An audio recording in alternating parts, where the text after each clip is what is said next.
Jay Crawford, Adam the Bull, Garrett Bush, Tyvis Powell, Jason Lloyd.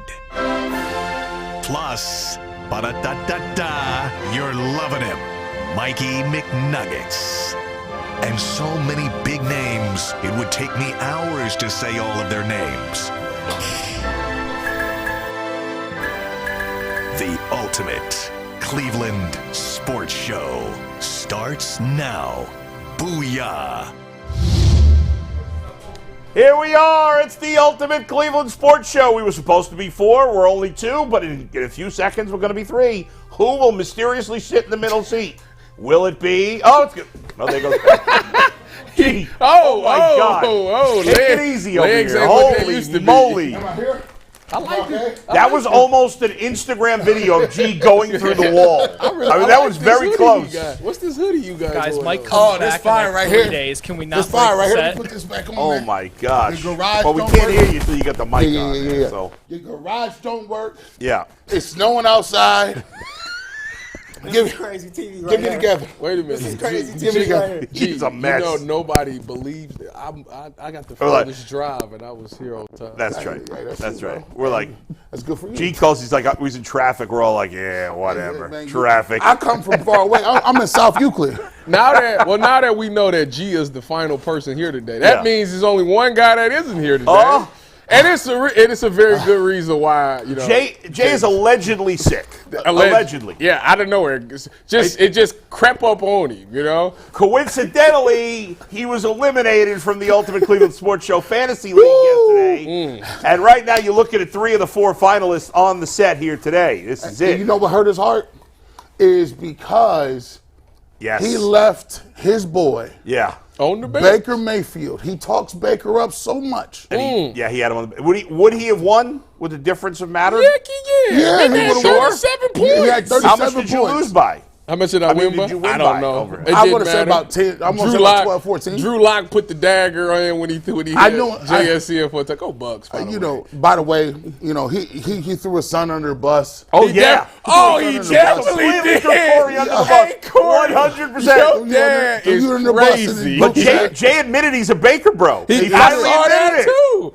He finally admitted it in our text group. He goes, I would have started Baker. I'm a Baker bro, but that's what happens when you have co-owners. Oh, my my son God. didn't want to start him. He threw his son under the bus. Hurt his heart. How does it hurt? He had 37 points or something stupid. He played the game of his life. Perfect game. Perfect QBR, I think. Perfect QBR. All right, let's figure this out here. So Tyvis won by about 12 and a half Oh, points. yeah. He would, and if he would have started, well, he would have started him over Russell Wilson. Yeah. 1952. Yes, he would have had about 17 more points. You would have lost by 4 if he had started Baker. All he had to do was start Baker. That's crazy. His heart is hurt. His heart is hurt. It is what it is now. Off Man. to Executive Steve. We got to get you. I got to find a way. Your team is really good, but I got to find a way. So the final 4, it'll be Tyvis against executive producer Steve, and then G. Bush and I. We matched up in the semifinals last year. And I lost. You had the better team all year, but And I beat lost. you in the playoff. He did. I And don't we'll like see that. what happens this year. But it should be an interesting matchup. It's crazy. exciting times right now. It is for y'all. Mine's is Steve You're team. lacking some confidence there, Ty. Steve team is nice. I don't know how Steve got this off. I really don't. Steve's team is stacked. His team is ridiculous. What's funny is Mikey McNuggets had the best team all year. Yeah, he did. And then the last 2 weeks he fell apart, fell out of the top spot, had to play in the first round, and I beat him by like 20. Also conveniently not here today. Wow, that's true. I was just close to that. That's true. All of a sudden, in the middle of the week, he in New Jersey. Wow. Wow, Christmas, it's Christmas time. That's kind of strange. That's crazy. Yeah. Christmas time, Yeah. and the Browns is winning? Both skinny white dudes are missing. I don't know what happened. It's not a good day for skinny white dudes in the Ultimate Cleveland it's Sports Show. bad look, man. Hey, we got a lot to get to today, guys. Go ahead, Anthony. Oh, I was just going to say, G, I do have your giveaway ready when you're ready. Oh yeah, let's go ahead. What are you giving away? Yeah, what are you So giving shout away? out, this is the new shirt right here, man. This is my card. These are my characters right here. So you. By the way, is it wrong that I'm thinking she's hot? Like no. she's a cartoon character? Is that Lola Bunny? No, that's Honey. She's Paxton. She's a honey bear. So this the new joint. This is new joint. I gotta get this. This is for the ladies. This on sale already? Yeah. I got this for the ladies. The ladies. It is a cool sweatshirt. Yeah, these are my characters. This is G Money. This is the Grinch's cousin. He's stingy all year round. Here's the Kool-Aid man, my man. Ice Pack, you see him. Kool-Aid Mafia's in the building. He's a scat back receiver type. You got the dog down there. You see it. And then my man Paxton, he been there since day one. He's a big homie, big dog right here. Paxton the Panda, you see it right here. So, you know what I'm saying? This is the crew right here. Dog Pound. You got, wait a minute, G Money like off of New Jack City? G Money. You hilarious. You see what am I my brother's keeper? Man, it's hilarious, man. So yeah, you got these kids, and this gonna come into this is like a cartoon skit. I'm trying to figure out if I want to be serious with it and do like a Family Guy type joint. But animation is kind of expensive, so I'm gonna save it. So yeah, these are my characters. So this is the shirt that you giving away? No, this ain't the go run the one. Can you run the slide that I'm giving away? What is he giving away? I've already given the Grinch Christmas away. Oh, is this okay? Hold on, I'll give you the other one. Yeah. No. I'm gonna read them out though. Well, go back to that one. Yeah, go back to that one. So we can see who won. So shout out to Eric Peters, John Smirk, Noel Hackworth, Steve Royer, Brian Cherry, Bonnie Vaya. She hasn't replied yet. So if you know Bonnie out there, tell her to hit me up at GBush91. Michael Longley in Tampa Bay, Jay's old stumping ground. Kenesha Colby or Colbelay or whatever it is. I haven't got yours. And Elizabeth Peroline. That's crazy. Peroline, yeah. I got 3 people that ain't reached out, but these other 3 of those 6 people that we know where they're from are from out of state. How did they win these? All you do, you got to listen, man. So basically, if you listen to my show, The Barbershop, I give out a code word of the day. All you got to do is hit me up at GBush91, put the code word of the line, and you get an automatic raffle. So I haven't done, those are the people coming up. And then the next graphic, this is the shirt I'm giving away, Tyvus. The Mafia Kool-Aid. Yes, this right purple here. joint. Great. Yeah, this is, so people, like G. Bush, that's Ravens colors. I said, let me explain to you. This right here is the purple playoff pack hoodie right now. So listen, the Ravens stole our colors and flipped it and won a Super Bowl. We stole Joe Flacco, took their colors, flipped it, made the playoffs. Purple pack hoodies, you'll find out who won those coming up on Thursday. We'll let you know who got those. By the way, for some reason, when I saw those, I thought of Jamarcus Russell. I did. That's stupid. When the first time I said it, I thought of the same thing. Maybe because it's black, because he was with the Raiders, and then the purple. And the purple. Remember, there was like something about purple drank or purple lean. Oh, yeah, that's lean. Yeah, that's I don't remember the Don't deal worry on about what's in my cup. Yeah. Double cup, two All right, so styrofoam cups. Another chance to win. So how do people win those? So I'm announcing those winners. So after the post game show, I said, I was excited. I said I'm gonna give 5 of these away. I'm gonna give 5 of these away. And basically, I told him send the code word Flacco to gbush91@hotmail.com. Yeah. The whole thing flooded. I got 5 winners, and we're going to announce those on Thursday coming up on the show. Okay, cool. So, and again, that the next barbershop is Thursday. Next barbershop is Thursday. By the way, while we're promoting, I'm going to say that for the first time ever, I'm doing a live episode of my podcast, The Bullpen with Adam the Bull, today at 5 p.m. Eventually, I want to do it where I'm going to bring callers or listeners on the show with me to ask questions. But we're going to walk before we can run. So I like that. I'll take your questions via the chat. But today at 5 p.m., make sure you join me for that. Tyvus, you got anything to promote? Doing Browns post game this week? I am doing Browns post game. I heard you with Jeff Phelps. I did earlier. Oh, look at you. I was in the car. Look, when I get excited, I don't want to sound like I'm a creep or a lame. Like when the Browns win, I listen to everything. Yeah, you're right. So I go watch Bull's blog. I go listen. I get in the car, go listen to Tyvus, and then when I'm in the car, I'm like half listening a little bit. So I listen to everybody when they win. By the way, that could be a TV show, the new version of The Odd Couple. Jeff Phelps and Tyvus. That would be a funny show. Jeff was cracking up. Jeff is a very funny, interesting guy. Yeah. He's hilarious, actually. He's a character. He is. If y'all don't know, Jeff Phelps is funny. He's funnier off air than he is on his. Yes. He's a little racier. But anyway, Anthony, go ahead. What do you got? Yeah, don't worry. I have something to promote today too, guys. As the weather gets colder, the NFL offers stay hot on FanDuel. Right now, new customers get $150 in bonus bets with any winning $5 moneyline bet. That's $150 if your team wins. If you've been thinking about joining FanDuel, there's absolutely no better time to get in on the action. The app is super easy to use. There's a wide range of betting options, including spreads, player props, over-unders, and way more. So you guys can visit FanDuel.com/UCSS and kick off the NFL season. FanDuel, the official partner of the NFL. And if Ken, we've got our mugs. Tyvis, you're seeing yours for the first I time. did see Our mine. mugs. Jason's wife, Alessia, made these for all of us. Very cool. We're very appreciative of that. It's a very cool thing. It's hot. It's hot chocolate season, so It I'm is. definitely gonna use it this. certainly is. And we got Mary Kay Cabot coming on today. Sean Merriman, an all-time great defensive player. He's coming on with us today.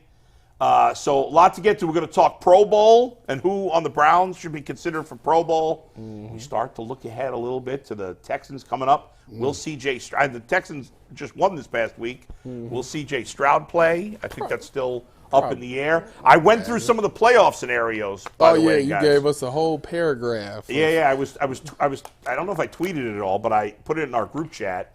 And let me just start there for a minute because people were asking, could the Browns clinch this week? Technically, they can't clinch this week. I didn't find a scenario. I was running through the New York Times playoff simulator, and I was trying to find a scenario they could clinch this week. Technically, they can't. However, if they win this week, they have a 99% chance of making the playoffs. Wow. So while it's not, they technically have, there's probably like 15 games that would have to go against them in the final 2 weeks or the final 3 weeks. But they basically clinch, but not for sure. And the path to winning the division is not crazy. Browns have to win out, and they need the Ravens to lose to the Niners this week, which I think most of us would say that's realistic. And then they have to lose to either Miami or Pittsburgh. They don't have to lose both. They can lose one of those two. If the Browns win out and the Ravens lose to San Francisco and either Miami or Pittsburgh, the Browns would win the division. That's crazy. And that sounds very doable. It's not insane. Yeah, I mean, what's the hardest part of that? Because the Browns are, I haven't checked the updated spread. We'll look at FanDuel in a minute. As of yesterday, I think they were a 1-point dog in Houston. If Stroud doesn't play, it'll probably eventually the Browns will be favored.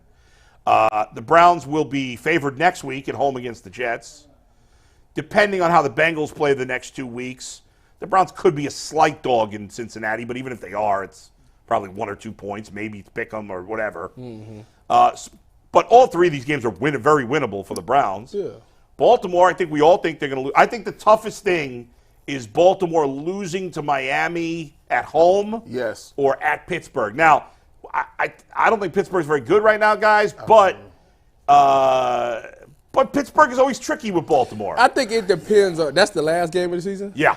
It depends on what they record because, Mike Tomlin never wants to finish under 500, which he has never done. So if it comes to that game where you sitting at 8-8, like they're going to go all out. Pittsburgh could still be alive for the playoffs for a wild card themselves. If you are the Ravens, the only thing I could think about if I was a Baltimore Ravens fan was please don't get injured.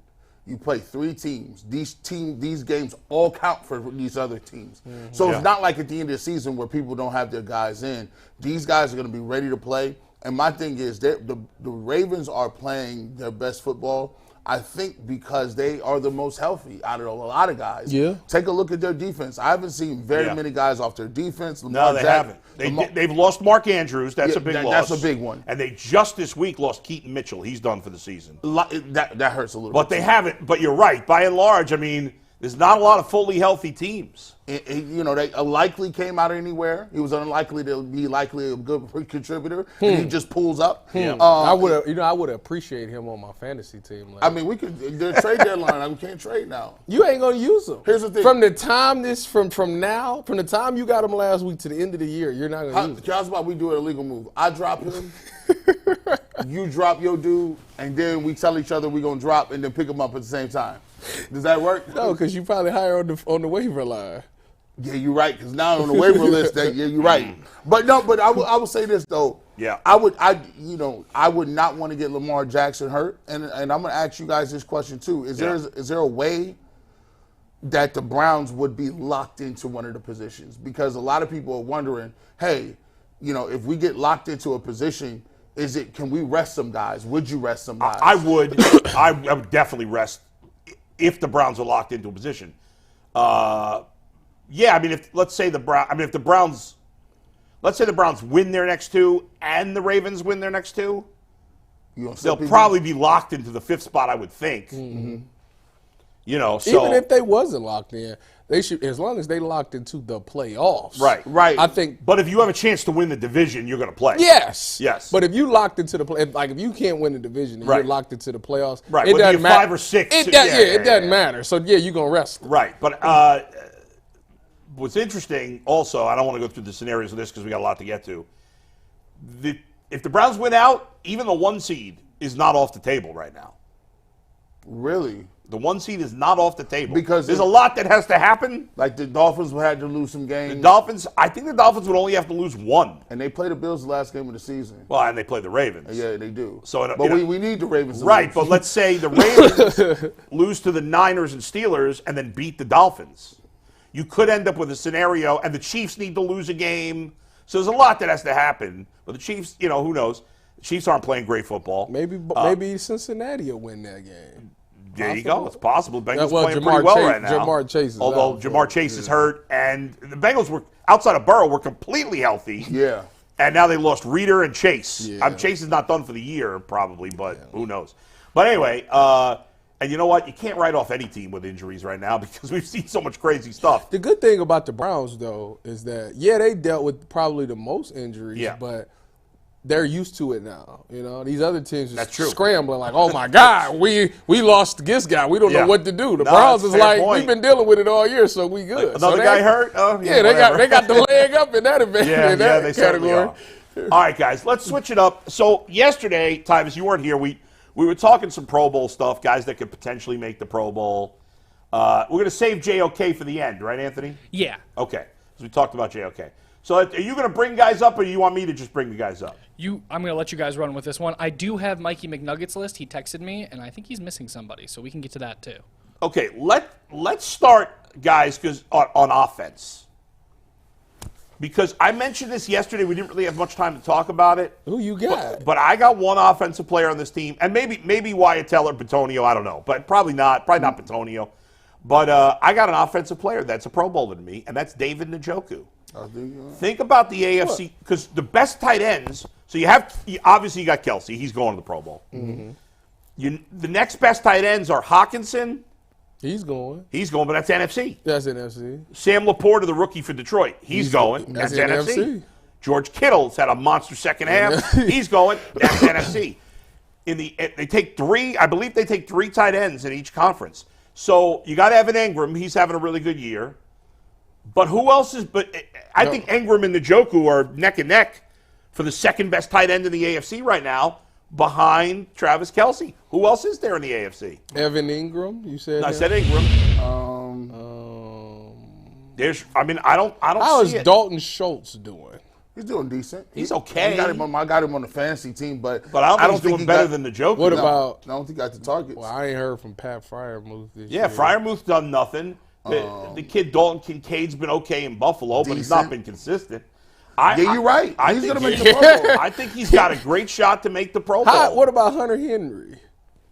I mean, he's on a terrible team. So what? He's not having a great year. How many yards he got? I don't know. Let me see. Well, yesterday I had the list. Let me see if I still have it here of pass-catching tight ends. Hunter Henry has 419 yards, 6 touchdowns. The Joker's got 700.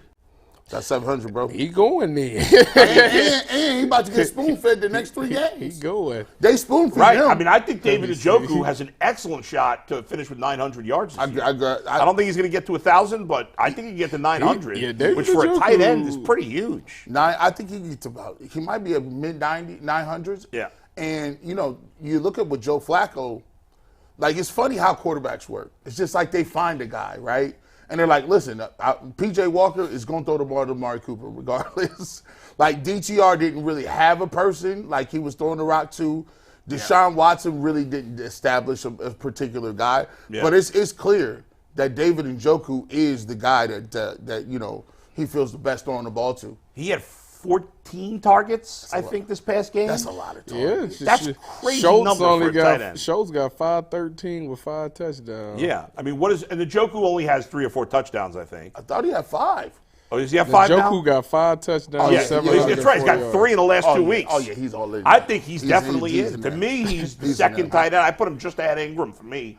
He had 14 targets, 10 catches, 104 yards, and a touchdown. I mean, that is just, you don't see a lot of wide tight ends not named Travis Kelce putting up numbers like that. Now this is tough. I'm still I looking, wanted to question Amari Cooper, Yeah, he going. but if you look at the AFC, there's a lot of receivers in the AFC. Yeah. Is Amari Cooper close to 1,000 yet? He doesn't is- have very many. Yeah, no, touchdowns he's got either. like 980 something, I think. Amari Cooper has 985, 3 touchdowns.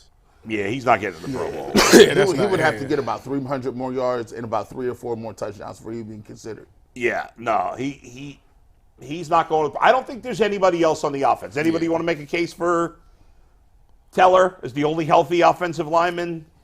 I mean, it's hard. It's so hard to compare. I don't know. I would say Wyatt Teller should be in the Pro Bowl. I mean, he's lasted the longest out of anybody. He started all these games.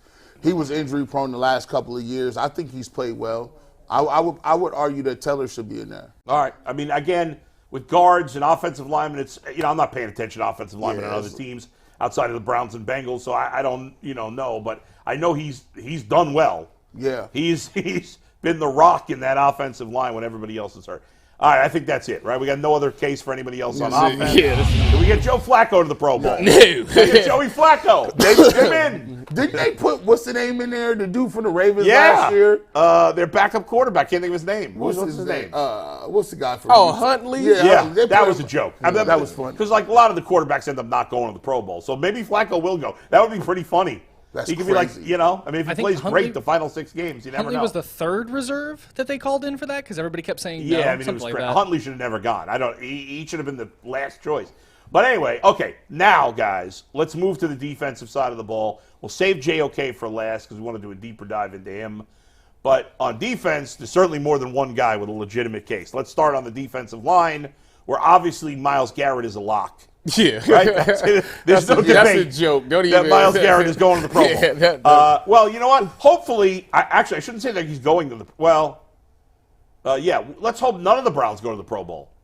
Because that means they're in the Super Bowl. That's right. Right? Yeah, I like that. I was like, yeah. But get the nod for the Pro Bowl. Yeah. So Myles Garrett's a lock. Anybody else on the defensive line deserve consideration? What does Dalvin Tomlinson's numbers look? I think he had another sack last game, didn't he? He did. He's been up and down. He played really well this past week. Middle of the year, he was cooking. He was cooking middle of the year. Dalvin 3 sacks. I mean, in terms of if you're looking for, PFF grades, just Maurice Hurst actually is the highest PFF grade of any of the Browns D tackles. That's crazy. Dalvin Tomlinson got 27 tackles, 3 Yeah. sacks, and 4 TFLs. Yeah, he's not going to the Pro Bowl. Nah. You got Quinnen Williams of the Jets. Oh yeah, stop playing. I was going to say DJ Reader, but he's out for the year now, so he's not going to go. But he would have. He gonna get the nod, but some alternate is going. DeForest Buckner, Defo. he's probably going. I've wanted him on my team for years. That's But my boy. I mean, Dalvin Tomlinson's probably a top 10 defensive tackle in the AFC. for what we do. He's good. He's good, Yeah. but he's probably not a Pro Bowler. Right. All right. No other linebackers besides Joe Cahill we'll get to at the end. Now, let's dive in. Or is there some other linebacker? Probably not, that deserves consideration. Let's go to the defensive backfield. Now, MJ Emerson. Emerson ahead of Ward or both? Emerson got 4 picks. Emerson. This is the year they're gonna get. Emerson might be an All-Pro. Emerson got If more. it wasn't for, now hold on, let me see. See, I think Denzel's been better. For All-Pro. How many did they pick? You know what? For 2. For the whole league. 1 on each side. First team got 2, second team got 2, so top 4. Okay, so if we look No, at it, All Pro is just, there's no AFC, NFC. No. It's 2 for each. No. Left, right, corner. so they got Oh, two. and then 2 two, backups. yeah. So okay, I got you. so they got the dude for the Ravens who got all them picks. Geno Stone? Yeah, all them picks. Isn't he a safety? I don't know. Well, you got the guy from the Cowboys. Cowboys who got all Bland. them picks. The kid on the Seahawks, Devin Witherspoon, Ward from the Saints. Yep. That kid they played against this week, Jalen Johnson. The Bears. It's tough. It's tough. It's tough. I don't know. I think Denzel Ward and Emerson both have a case for Pro Bowl. Yeah, certainly. AFC, yeah. I personally would, if I had to choose, would take Ward. I think Ward. I know Emerson's got more picks. I think Ward's the more impactful player. I think teams are more concerned about Ward than they are Emerson. That's how I see it. I'm not by a lot, but what I would say is MJ Emerson pretty much don't really get targeted. When he does, he make them pay. So it's like, how many times has they actually thrown? He had a couple of missteps when Ward was out. He got beat a couple He times. the reason that they won against Jacksonville. He had 2 picks. He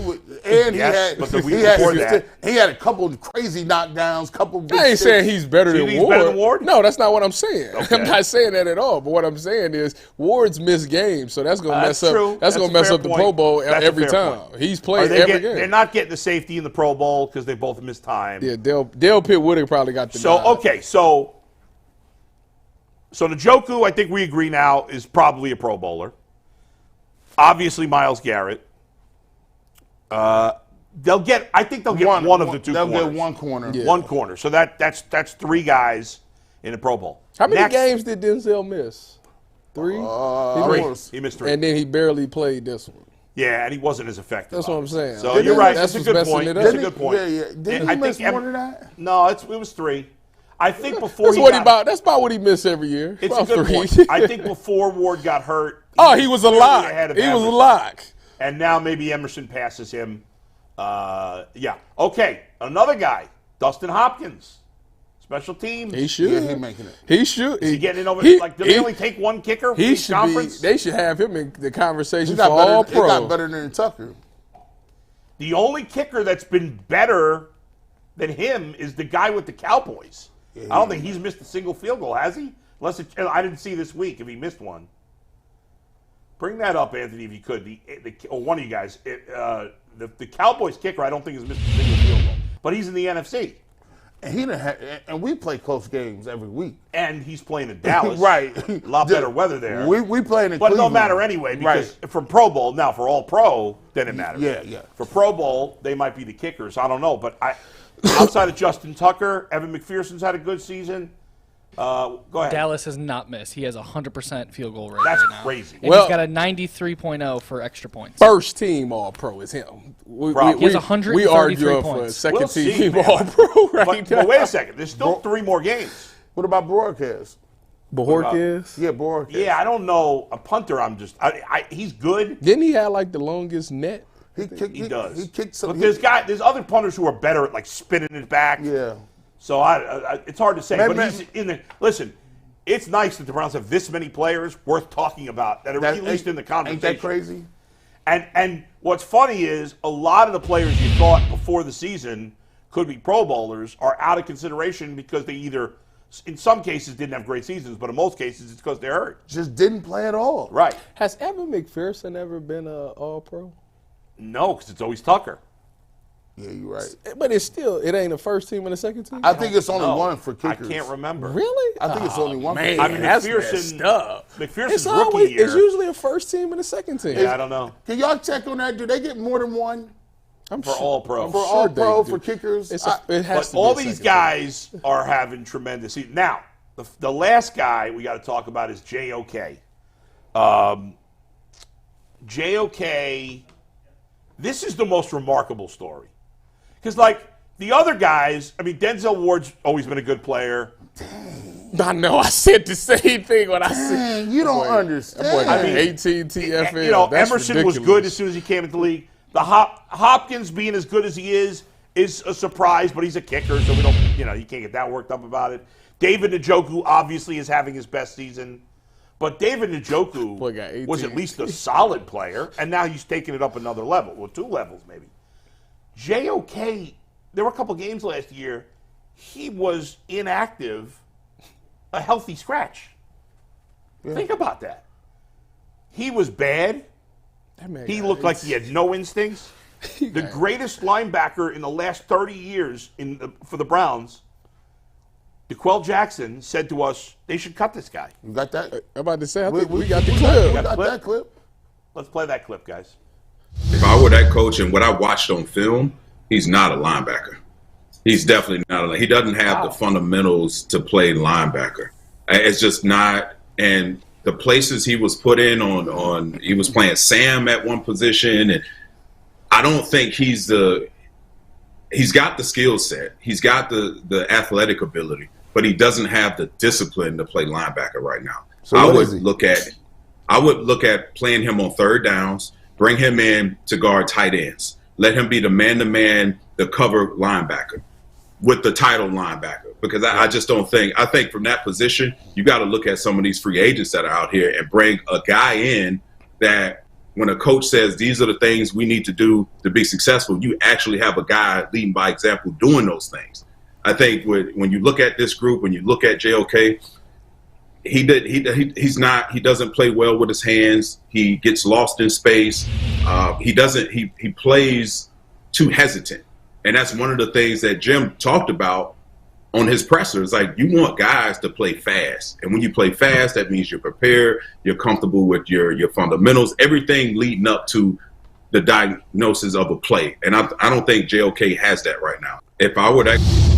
So, I mean, think about this. Like, DeQuell, the man knows the position. He was a great player. He's a great guy. He didn't come on here week in and week out torching other players. No, he was. At all. Like, not at all. And he was like, this guy can't play. And for him to turn it around, to go from being an unplayable player last year to maybe, and again, it's hard to say because I'm not sure how many great linebackers there are in the AFC, but the fact that we're having a conversation about him being a Pro Bowler, Tyvis, is stunning compared to where he was last year. Well, I mean, it's obvious what happened. There's one key thing that happened from this year and last year. He's juicing. I'm kidding. No. He changed his number from 28 to 6. Everybody knew that you can't play linebacker. But that 28 was a nasty work. It was not. But I tell you what really happened, though. I went back and looked at it a little bit, and I'm like, man, this dude is playing different. I watched an interview where he talks about some of the different things he's doing, like with his body, like being able to be on the field. He's cut a lot of stuff out of his diet. He's a very, spiritual type dude. So he's really, dedicated himself to doing certain things. But one thing that I don't think a lot of people understand is last April, and this it was crazy. It got swept under the rug a little bit. JOK's brother died in a house fire. And this is on April 7th, 2022. So, his Joshua Emmanuel Wusu-Cormo was found dead in a home in Hampton, Virginia. And initial reports state that there was a fire at the house, but the Hampton police are opening a homicide investigation to his death. So, he lost his brother, and not a lot of, it kind of was like, okay, cool. Yeah. Go. He was injured a lot. He was hurt. Then you lose your brother, and tragically like that. That just goes to show you, for me, when DeQuell says he don't have the instincts, I just don't think he was all there. I don't think he was locked in like that. Well, I mean, that obviously that's a big part of it. But also, you got to look at what else this front office did. I mean, that D-line was getting blowed up last year. So it's hard to play linebacker when you got your defensive tackles in your lap, which I kept saying last year. Like, you can't really tell because by the time you diagnose the play, you got to dodge your own dude and try to get past a guard. Right. So it was hard. Obviously, they fixed that this year. Having Jim Schwartz in there really simplified a lot of things. Like, bro, you see this, go. And that man is like a trigger. He gone. And if you look at the tackles, and you guys put up the stats there. I mean, the tackles are really good. Now, his tackle numbers weren't bad last year when he played. I mean, he missed some time, and he still had 70 tackles through 15 games. But last year he didn't make any impact plays.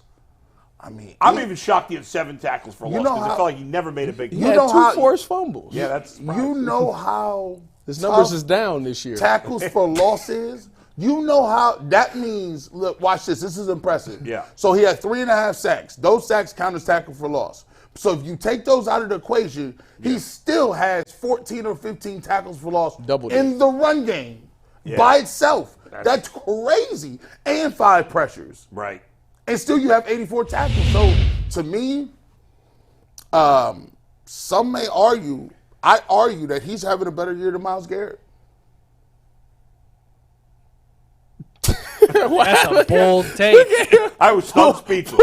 Couldn't say anything. Yeah, he was stuck in the Couldn't say nothing. mannequin Now, challenge. you are out of pocket. He was trying to Let's think. not get crazy. He was trying to think. Hold on, is he crazy? But Yeah. Bull He was waiting on the laugh. His analytical joint was like, hold on, let me go calculate, get up out of here. You know, obviously Myles hasn't been quite as good the last couple of weeks. Although I thought he played a better game this week. Wait a minute. But Myles Garrett, I mean, That's absurd to say. yeah. What? Oh, his numbers? He His numbers He are. got 18 TFL. His numbers is. Myles Garrett has 13 sacks. What are But you I get that. talking But about? you ain't going as a linebacker who's in Yeah, that's coverage. true. You not that for a linebacker in coverage to have 18 TFLs is ridiculous. Well, guess what? You don't got to cover that long when you got a guy with You know, 13 sacks. You know, I don't think the sacks count towards the tackles for loss. Really? I don't think so because they must not. I'm not sure. They must not because Here's why. Because look, put up Myles Garrett stats again. Because he wouldn't have a half of TFL. Well, right. no. I mean, Kinda. two guys could You hit a don't running get back half. in the You don't backfield. get half. I don't think TFL. sacks That's count just as sacks, TFL. I thought. There's no way he only has one running back tackle for a loss. That's right. You might be right. So he has a second. If you include the sacks, he has 27 My bad. tackles. So you They don't count. Sorry. apologize. Get the camera on him. Get the camera on him. Camera 1. Camera 3. Hey, listen, man, that was on your boy, man. You know what I'm saying? It's snowing outside and stuff. Myles Garrett, I'm sorry, big dog. You know what I'm saying? I'm looking at it like this, man. Like, listen, you hit me up. We still can hang out and stuff like that, man. Maybe on another day. But, yeah, I didn't know you had 100 tackles for loss and 35 sacks. I got it. The word on the street is that G has always been Myles Garrett's favorite sports talk guy in Cleveland, and I was number 2. And I think we flip-flop now. I've finally taken the top spot. Yeah. Because you got crazy. I got blocked. You know what? Like, because that didn't make no sense. I'm like, but I just saw Myles Garrett get a TFL last game. Yeah, right. Like, on a running back, I was like, yeah, you're right. That's still impressive. That's impressive. No, listen, JOK's having a magnificent season. Yes, he is. And he deserves all the credit, and maybe he's going to make a Pro Bowl. He's been the second or third best player on the Browns defense this year, and none of us could have guessed that coming into the season. I mean, no way. Yeah, he's one of the reasons they play that fast. I mean, when you see the Browns play at home, it's almost like they're playing at a different speed than the rest of these people. Like, they fly around, and it's just spooky. I don't understand it. And he's one of those dudes that just flies around. He got the sack last week. And it's weird because I listened to, who was saying this? I think it's Chris Sims, Phil Sims' kid. Yeah.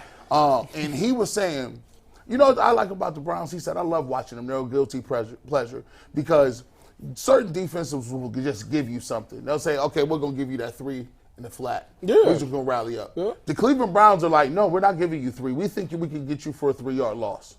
Every play. Yeah. And they go for it every play. And I have never seen that in my life, and he's right. I just want to know what his preparation, his game preparation, JOK, it's been phenomenal. Like, some of the plays, as you know, we do Coach Tyvus on Friday with McNuggets, and some of the plays when we broke his film down, I looked at it, I'm just like, it's like he knew before the ball was even snapped what was going on. And it's like last year, I don't think like I said, it was a lot going on. Like I said, when you got the D-line in your lap, it's hard to do these type of things. But this year, it's like it's no hesitation or nothing. He knows and he shoots his shot. I mean, the way that, like DeQuell, like I'm with DeQuell on this. As a linebacker, I think you got to play with your hands. I think you got to be able to use your hands to get off blocks. As I got older in my career, 4 years into the league, I started playing with my hands more because I realized like my length is long, so I can boom and move people out the way.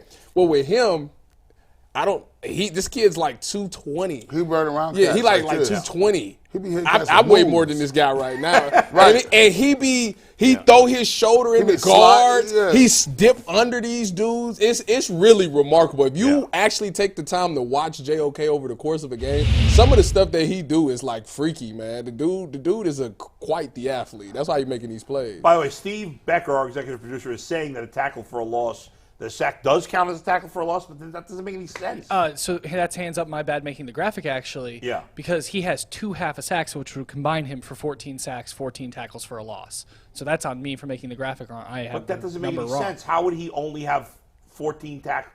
How would he's hit running backs in the backfield? I just saw him hit a running back. That Last doesn't make any sense. If I'm counting everything from Football Reference correctly here, he does have 14 All right, tackles for a we'll have loss. to double We'll check. have to look figure into this that. out. But let's switch gears here, Anthony. Before we do, you got something to tell us? Yeah, I just want to promo here that we do a Browns postgame show every Sunday at the 2-minute warning, guys. It's usually me and Mike reacting to the game for the first 2 minutes as G and Earl watch the game so they can comment on it. After that, I drop off, and you guys get the real hardcore analysis from Mikey McNuggets, G, and Earl. 2-minute warning. Check us out. We'll be live, even though it's Christmas Eve. We are doing a postgame show this Sunday. So check us out Sunday, 2-minute warning from the Houston game. Next up, guys, our offensive line has taken a beating, and it's showing in our run game. What can we do to help this? Yeah, we talked about this a little last week, guys. We talked about, you were here, Tyvis, and obviously you were here, G, and we talked a couple of names we mentioned, Lyle Collins, Taylor Lewan. Now, you know, you wonder if the Browns have, you know, looked into those guys and maybe they just, you know, Taylor Lewan's lost some weight. Maybe he may not even be able to play anymore.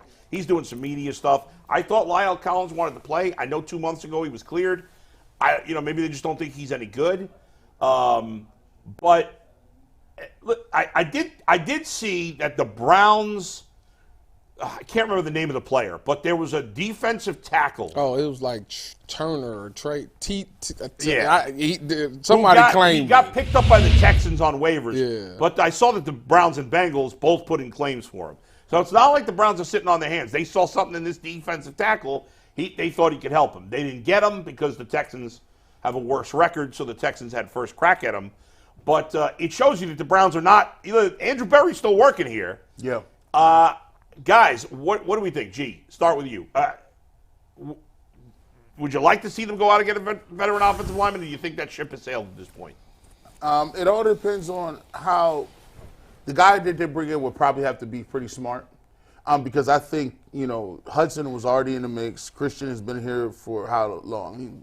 For like 2 months now. 2 months now. Yeah. So they probably figured he was going to be out of the loop. And when they got him, they were figuring that they was going to be able to get DeJuan Jones back anyway. So they're like, listen, we're going to get you up to speed, ramp you up over a long period of time. But now you got to think it's 3 weeks left in the season. Can you get a guy who hasn't been practicing, hasn't been playing? Yeah, it's tough. Can you get him in? Can you ramp up? Can you get him in the playbook? And are you worried about injuries with that? And then, you know, I look at Bill Callahan, he might be like, look, if we was really excited or if we really wanted to do something, they could still move guys like Luke Whippler around. Like if they wanted to move. he got to play center. He's going to play center now, right? So they got Leatherwood. I don't know. They got a lot of guys on the practice squad. But for me, where this really comes down to is, as you can see, I made that declaration. Listen, I'm no longer on the play-to-play Stefanski train. I'm not. I said it in the barbershop yesterday. I said I'm no longer looking at play-to-play, down-to-down play calls, because at this point the Browns are going to have to employ some sort of smoke and mirrors. They don't have the guys up front to run the ball consistently. They don't. It's too much to ask for 4 guys who are relatively second or third stringers to hold up to like run the football against these playoff teams. So the Browns are gonna have to do some smoke and mirrors. That's trick plays, whatever trick play he want to run, whatever it is, what it is. If it work, it don't, it don't. And especially with the run game. Right now, to be truthful, it's hard to get these guys a pass pro, but they're gonna have to do a lot of chipping, a lot of tight end stuff. And then if they want to throw the ball with Joe Flacco 100 times, he might end up with 2 picks, 3 picks. Yeah, it's gonna happen. It's gonna happen. Yeah. But that might be your best way to win football games. So I'm off that. Tyvis, what say you? You want to see a veteran offensive lineman, or you got, hey, Bill Callahan's happy with this group, I'm happy with this group? I mean, that's fine, but you can't watch that game last week and tell me that that everything is all good. No, No, Like it ain't all good. James Hudson was not great. No, he's the not- biggest weak link. He's not good. Yeah, so He's I just think not. I think if you're not going to address it by going out and signing one of these free agents, then the second best option for you to do it is you have to go look at other teams' practice squads. And what you want to do is you want to find one of those teams that run a similar offensive style. So you need to look at the Rams with Sean McVay. You need to look at maybe the 49ers practice squad. Teams like that run. So when you bring them in here, they're already used to the offense that you're running. You know, And they've been practicing. Yeah. so you know they'll be in game shape and stuff like that. So I think you got to go. Good idea. You got to look on somebody else's practice squad, Yeah, it is see a good who they idea. got hidden there. Maybe they took the rule away. Back when I was playing, if you had a certain amount of years, you couldn't be on practice squad. Now it don't matter. You could play it in the league 20 years, you can still be on practice squad. So J.C. Peters was on the exactly. practice So squad. you might be able to find a guy there. I think that's the smart way to do it because then you don't have to worry about getting them in shape, and you don't have to really worry about trying to get them ramped up on the playbook because they'll have a good grasp on it because you're getting it from a similar system offensively somewhere else. I think that's the way you have to address it. But if you don't want to do that, if you want to ride it out with what you got, you're going to have to start running some jailbreak screens with Elijah Moore, getting that ball on the edge, some bubble screens, getting that ball out on the edge that way, and trying to get some rushing yards that way because this offensive line, they just don't provide the gaps that they need. Pierre Strong, now you got to get the ball out in space. I think that's just the only way you're going to be able to get this running game going. And as far as the passing game goes, it's going to be a lot of chipping. David Njoku and all the other tight ends, y'all better get on James Hudson's side and get ready to chip release every time and get in those grave digger positions. If y'all don't know what a grave digger position is, that's when they slightly behind the tackle in the two-point stance. They're there to provide max pro. You'll be having to do that a lot where you'll have a three-man route, which sucks, but it'll give Joe Flacco the time he needs to get rid of the ball. And I feel like this is Family Feud. Good answer. Good answer. Survey says. That is a really Ding, good. ding, ding, ding, ding, ding, That ding. really you. does make a lot more Thank- sense why- than the thank- veteran who's not been playing. I It's a did. good point. I did play and do the NFL Good job for a out of couple you. of years. I appreciate I it. wonder if the Browns are looking at practice squad players and saying, you know, if they're still on these other teams' practice squads with all the injuries, maybe they're not any better than our guys. Right. Maybe. There it is. There it is. That is. That's it, man. Steve Harvey got 97 jobs. That's crazy. I'm trying to be like him. Man. Welcome to the feud. I'm your man, Steve Harvey. He does that every time. Does the low clap. That low clap means let's go. Yeah. Bulls When gonna bring the feud, mustache back. you know he's making huge dollars. Shut your mouth how For much hosting money- that show. When he got to Miss America, I said, oh, gosh, they Talking about when he messed it up. Yeah, you said the wrong person. You know what's wrong with America? You know what's wrong with America? Y'all only choose one of us every 10 years. Like, before it was Omar Epps. Omar Epps was in everything. Then they had Chris Rock. And then all of a sudden, Steve Harvey came along. He done had about a 20-year run right now, though. 20 years. He's been on fire. He's got every job, man. Shout out to him, man. So what did you say? What's your answer? No, I think I was What you thinking the said. veteran, but I think what you say makes a lot of sense. I actually think that makes more sense than adding some of these veteran players who haven't practiced. I got to think there's probably, 50 or 60 offensive linemen on practice squads around the league, somewhere around there, maybe more, maybe 70, I don't know. You got to think there's one or two guys that could be better than James Hudson, I would think. I mean, they signed one. What's Leroy? What's his name? Leroy Jenkins. Travis just got a sticker that said that. Christian Leroy. What is his name? Wilson. I can't think of it. They signed somebody random on some dude, I don't know. some tackle off a practice Dude, they squad, like got- maybe 4 weeks ago. Dude, they got it, and I know they probably got one of these dudes in the NFL. Like, we talk about getting some guys off practice squad. Yeah. These dudes probably be telling the film dudes, hey, I want you to get me a film on every tackle in the league on practice squads. Yeah. And if you're smart, you could take I've been on practice squad, so I know a thing or two. If you say you on practice squad, right, and you feel like maybe I'm not going to get a chance to get promoted on this team, what you got to do is you got to take some of your practice film, send it to your agent, and your agent can kind of ship it around, and then he can show it to other teams, and they'll be like, oh, we can go sign that guy. That ain't encrypted? Maybe. Where you getting these plays from? Like, that sound like some Michigan stuff. Give me that practice It's film. not about the play. Hey, you just want. You need to look at the player. Look at the player. And that, you know, the great thing about the NFL is, in the NFL, they don't care about stealing plays to a certain extent. They steal them all the time. Because all they're going to do is look at it and say, Stop oh, it. I like that play. Let me go do that next week. By the way, the Stop Rams, just to look at it because you mentioned the Rams, I don't know any of the names, but they have four offensive linemen on their practice squad. Now, I don't know who's a guard, who's a tackle. I've never heard of the 4 guys. But you got to think, if there's 4 guys on the Rams, let's say there's an average of 3.5 offensive linemen per practice squad. Now, well, that's over 100 offensive linemen on practice squad. That's there's crazy. got to be somebody out there, Yeah. you would think. And that's somebody's job. Give me 3. I need tape on all of them. I mean, yeah.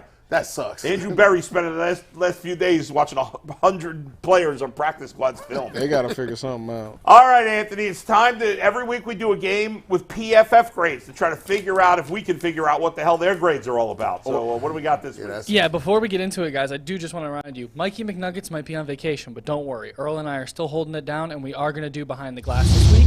Should be tomorrow at 7, maybe 6. The graphic will always say 7 because I'm not going to change it.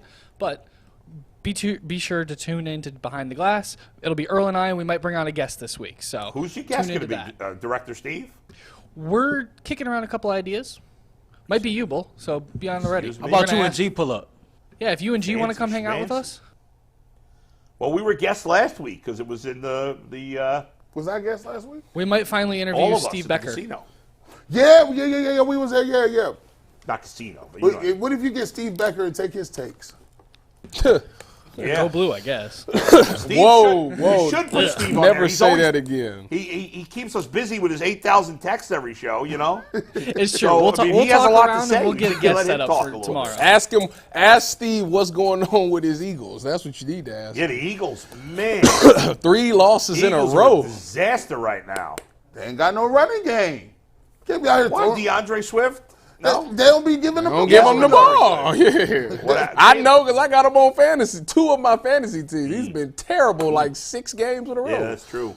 All right, guys. so what's today's PFF game there? Today Anthony? we're doing a very simple over and under because I'm not as creative as Mike when I come up with these games. And our first one is JOK.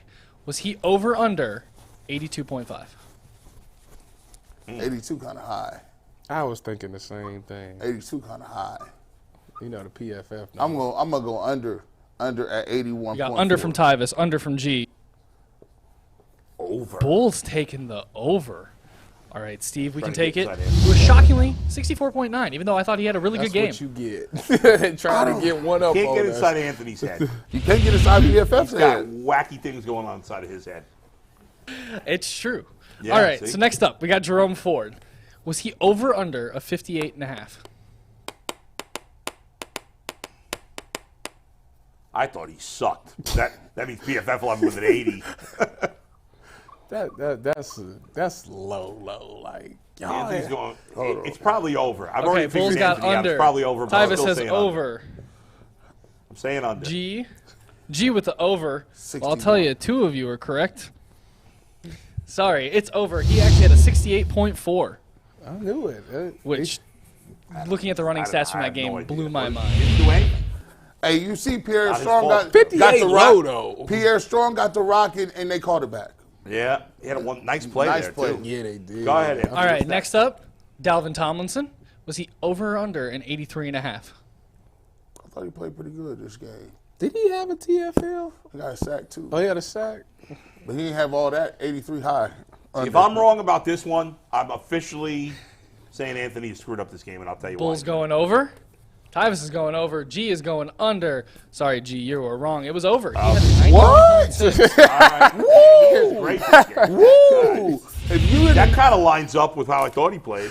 I thought he played well too. 90 is crazy. 91 ridiculous. Yeah, I didn't. that's Myles 91 Garrett is level right there. I would have said like 86, 87, but yeah. Him and JOK were at the top of the box score, I think, with 6 tackles each, if I remember off the top of my head. Thompson's playing his butt off. Next up, Marquise Goodwin. Was he over under 75.5? He ran one play, right? He had a half a Was he even route. on the field? Matter of fact, they told him to go in the middle of the play. He just came out the sideline and finished his Okay, route. so if he was in for one to play and he caught that bomb right there, he should be a 99.9. Oh, I asked my He didn't dad have this. time to make a mistake. Yeah. Can I ask y'all this question? I asked my dad this question, and he was like annoyed at it, and I know it's probably off the beaten trail. Yeah. Say, for instance, there's no time on the clock. You throw an interception. Yeah. It's about to be a pick six. Other team has it. No time left on the clock. It's going to be a pick six. He gets to half field, no one's there, and a coach jumps off the sideline and tackles him. I don't know what they would do. No time on the clock. He tackles him. I think that would probably be a touchdown. There's no way he was going to get tackled? It's nobody around. Yeah, that would. But here's the thing. They've never given a free touchdown away, ever. But that's never happened, has it?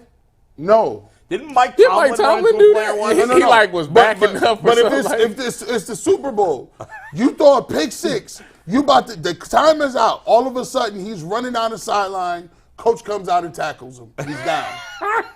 No time on the clock. That would be the greatest thing ever. Well, they will probably. You'd have to make it a touchdown. Yeah, you'd probably make it. You'd have to. Or you give them a free play. And the coach would be kicked out of the league. You give them a free play from wherever they was at. But No. still, that's a Hail Mary from the 50-yard line. Yeah, no way. So I would just come to. Yeah, I think they would find their No, organization. the coach would be He done. maybe kicked out of the Yeah, league. he's done. I mean, They might try to jail him. He might try to jail him. For real, like. can you imagine like the controversy after like Are you talk about it? I'm just saying. I thought somebody let me know if that's possible. Like, They would would they jail. give him the touchdown? Yeah.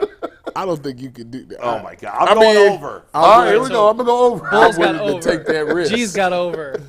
Tyvis, I can't see. What do you have? Under. All right, That's so a Tyvis great, has under. I'm think sorry, piece right Tyvis, there. you are No wonder incorrect. Dak got Marquise over. Goodwin, actually Yeah. the highest rated player on offense at with an Marquise. 87 Look, I points. My told you. boy. Hey, he was annoyed at you. That's my second favorite player on the Browns. He Why are you said- asking that crazy? No, he was mad. He was mad as if the coach It was happened. real. Yeah. He's like, man, you can't do that, man. Where's he at? Where are you sitting here? He's never coaching again, man. I'm like, that ain't a real guy. So let me ask you this. Back to because this is sad that this has taken over PFF. Yeah.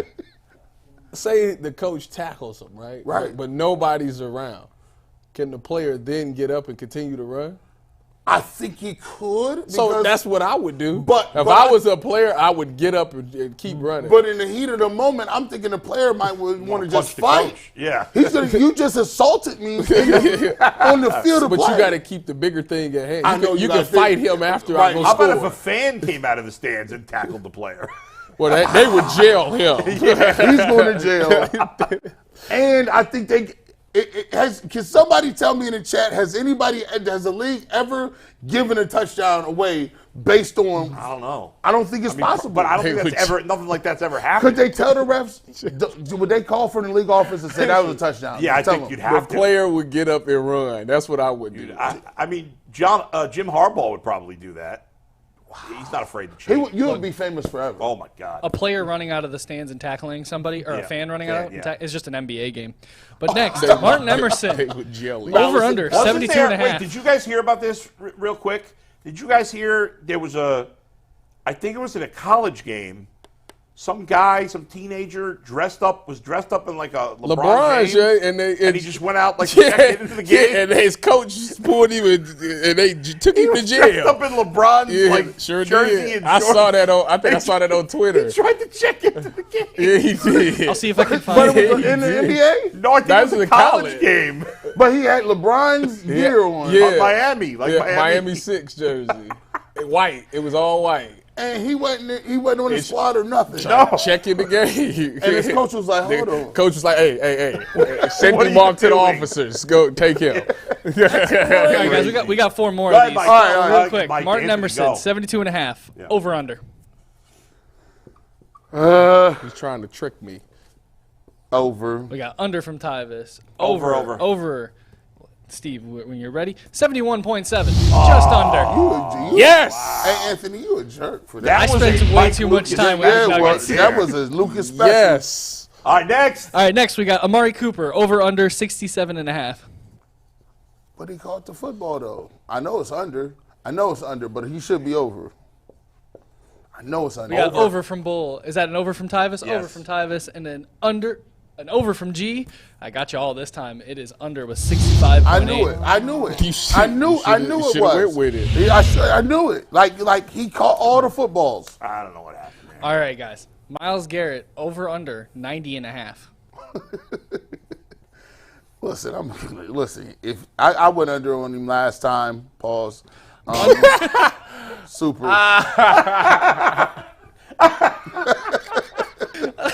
Under for That is the top 5 pause of all time. Over from G. It is in fact over. 92.3. He was the highest rated defensive You need player to wash your mouth behind out Dalvin with Tomlinson, or in front of Dalvin Tomlinson at 91. Last one. We got one more. All right, last one, guys. We got David Njoku. Over under 80.5. Oh, Njoku been hot lately.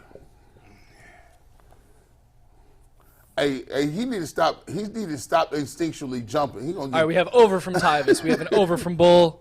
Got an over from G. Got y'all again. He was under. Once Steve takes it, 73.6. Oh, that was That's that's a shady. legit move. That was a legit I move. should have won. I had 4 right. Hey, somebody. I hope you keep track of your own scores. I did not keep track. did not. back I here. did. Sorry I about got that, guys. 4. Sound like true or false. I don't keep track. Yeah, true and false is the only one we really care about.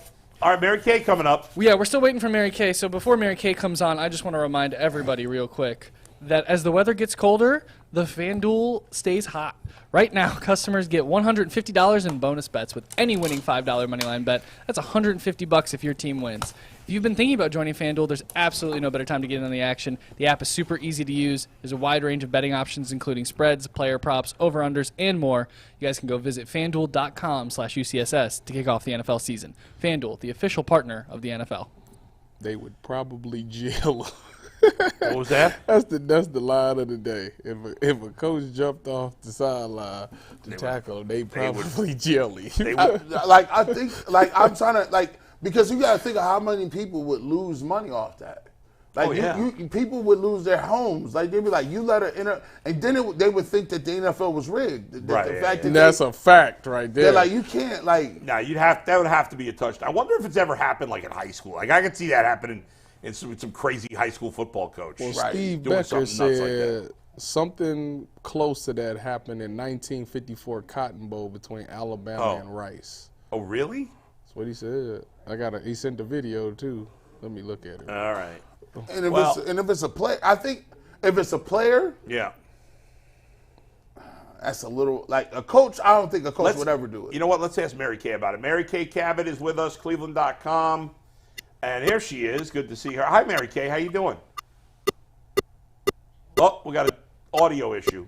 We will work with her to get that Okay. fixed. Give me one That second, was guys. weird. That sound like Pong. Boop, boop, boop, boop, boop. That was like the first game you get. You get that. And what was the first Combat? Remember that game with Atari? Did you have Atari I back had in the Atari day? back in the day. Oh That my was Oscar's gosh! game. What? This kid, he was running for the touchdown, and this dude came off the sideline. I remember that. Came off the sideline and clapped him. Director Steve was running cameras for that game. By the Oh, way. wow. Yeah, he probably was. Director Steve, bro. Listen, hey, I better not ever find you on the ID Network. He was just a simple director. But little did he know he had a sordid past. Dark side. He didn't even have to do Going right to that. the FBI. Yup. Yeah. I knew it was spooky. Yeah. All right. name is- We're working to get Mary Kay connected again. We're having a little bit of an audio difficulty. Tommy Lewis tackled this Dickey guy. Dickey? Yeah, all right, Dickie. Dickey Mangle. Wow, he sounds like a bootlegger out of Missouri. There used to be a baseball player for the Astros named Dickie Thon. Or what about R.A. Dickey? R.A. Dickey? Yeah. There's a longtime pitcher and pitching coach, I swear this is his name, Dick Pole. Yeah, he had to change his name. He should've Why changed would his you stuff. call yourself Dick if your last name is Pole? He just has to be Tom. He should be just. Or Richard, right? Isn't that yeah, usually? Richard. How did that become a thing where Dick became short I for don't Richard? know. I don't know, man. When I talked to Sherm, I never called him Dick. Does anybody? You know what? The funny thing is, when Yeah. we was in Seattle, I think it was Mike Bennett that used to say that too. The running back? No, the defensive end, Michael Bennett. The defensive Yeah. Wasn't there a running back, Michael Bennett, too? Yeah, he played for Boy, Minnesota. y'all had some weird cats on that squad. Seattle. Bennett was weird. Marshawn Lynch was weird. He was actually Russell Wilson is weird. Two of them is actually hilarious. Actually, Mike B is really funny. I know. Like, how was y'all? Like, it seemed like y'all just didn't pay attention to nobody. Like, how did you get them to Well, be you got to disciplined? think about who the head coach is. He's goofy. Yeah. So it was like he encouraged it. Earl, Earl was quiet. Earl, you wouldn't. He wanted to. I told you I went to go get a haircut at Earl's house. He invited us all over. I was at Earl's house for literally 4 hours. I didn't see Earl one time. What? I didn't see him one time. What was he doing? Watching film. He goes duck off in his own place. He got like a secret place in his house where he goes and he watches tape. Only person that knew where he was at was his wife or ex-wife. I don't know if they got the divorce or not. She had to go get him. I was like, I'm about to leave. We ain't seen Earl all day. And Nina was like, oh, I'll go get him. And he came out and he was like, oh, good, nice, blah, blah, blah. And then he left. Yeah. Man, there was so good, huh? I said, nobody said anything because Earl burned up the iPad. I mean, we was sitting there after a game we played, and he sat there and he watched that. He watches the same play, no exaggeration, like 25 times before he moves on. And I'll be like, so you sitting there over his shoulder looking at the play, you like, okay, that was good. He wound it again. Yeah. Okay, that was good. And eventually you're like, I want to go. Earl, get to the next play. Like, I want to see the next play. He's like, I'm still looking at something. That's fascinating. I heard from one of his ex-teammates, it was on the internet, I was looking. They say he was a rookie. He said, he said, rookie, want to go work out? He said, yeah. He said, all right, meet me here at 11, right? He said, bro, I got there at 11. No, he got there at like 11. He said he told him to meet there at like 6. And he got there at 6:10 because the place was like 20 minutes away. Because he was like, I'm about to work out like right now. And the dude was like, it's 5:45. He said, I'm working out at 6. What is that? Said the dude was like, outside. His dude was like 25 minutes away from the place Earl was working at. So he got in the car immediately. He got there. He's like 10 minutes late. And Earl said, don't ever have me waiting like that again. Next time I'm going to just leave. It's like, dude. Was like, you said you working out like now. Like I left wherever I was at on my way. Yeah. Boom, I'm there. They said he was already on the field working out with a lather, getting his back pedal in. That's Earl. Man, that's commitment right there. Earl a different type of cat, man. He was different. And he wearing his own plays. They would call. He said, that's true. And I asked Tyler, that's true. Is that true? He said, never watch Earl on you can't watch him. You cannot. When you come in as a rookie and you know about Earl Thomas, like, oh, he's one of the best safeties. So I'm gonna watch what he do. Your coach will be like, you can't do what Earl do, because Earl. So for example, let me give you an example. So in Seattle, let me draw it up for our viewers so y'all get a good visual of what I'm talking about. See, this will be a good podcast. We need to get players on, and they used to tell us the team. We used to be like, who on your team is the most undisciplined but best player? This is about to be a good. Because when I heard this, I immediately text Tyvis like, yo, you see this clip? Is that true? He said, oh, it's facts. Your coach will be on you. You cannot do what he do. All right, so let me get a camera. All right, so for this, we run cover 3 in Seattle all the time, right? So you got a corner with a third, boom. This guy's a buzzer, okay? But if you get the threat of 4 verticals, you get a 4 vertical threat, it turns into a seam alert. So this guy carries his guy. This safety is responsible for the seam of this 2, right? Mm-hmm. So what Earl would do, so every other safety would line up on this hash, right? If it's hash marks, he would line up on this hash because they hit this seam right between the numbers and the hashes. That's where the seam, they'll belly it out and they'll come back in and hit the seam right there. Earl would purposely, he would line up all the way over here. To get him to make and you'd be like, Earl, you got this seam. Yeah. He said, I'm going to get to that seam. Trust me. Yeah. I want them to throw that ball. Right. He would make the play. I tried it.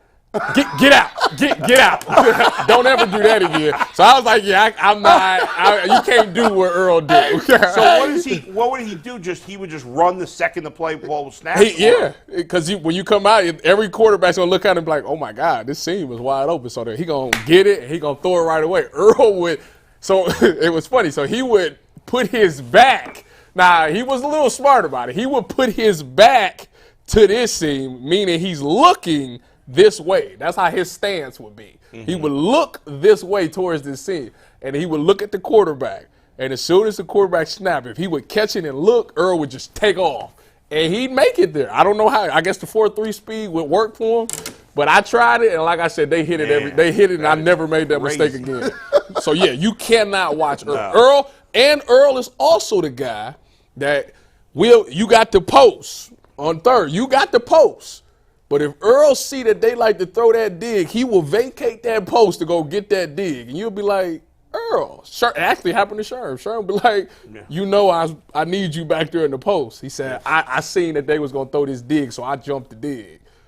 So Sherm would be like, get it right every time? No. Sherm got upset, but Sherm had to make the play. Like, what do you think his percentage was on getting it? Oh, he's probably like 80%. Usually if he saw Mike Bennett like that too on the D line. Yeah. Mike Bennett, if he was responsible for the B gap or something like that, he is actually the funniest. Mike Bennett would be at defensive end, and he would look and be like, "Oh, I know this formation. I know what play was coming." He would get off the defensive end and go line up and go just shoot the gap that he know that they run into, and it would work. I couldn't believe it. That's blasphemous. It was he would get up out of his spot and go line up in the gap and just shoot it. What's amazing to me is that's crazy. There had to be a point early in their careers for both of them where coaches were like, "Well, don't do that crap. What are you doing?" Because they hadn't proven it. But you think they probably went out there at some point. You got to be a football player. That's what I teach. That's why you can't be a robot. A lot of people go off of the playbook tells me to do this, so I'm gonna do what the playbook says. Right. But it takes the football aspect out of it. I watch tape, I prepare. I know what they're about to do. So I'm going to just go ahead and make the play. If you make the play, they're not going to say nothing to you. There's nothing they can say. Right. That's the thing about football. Like, my dad said this, and I thought he was crazy for saying. He's like, "Hey, look, the first few practices, you got to establish that you do that." Yeah. I get these plays off. All right, we got Mary Kay, the technical difficulty straightened out, hopefully. Okay. Mary Kay? Oh, are we going to ask her? I'm here. Yeah.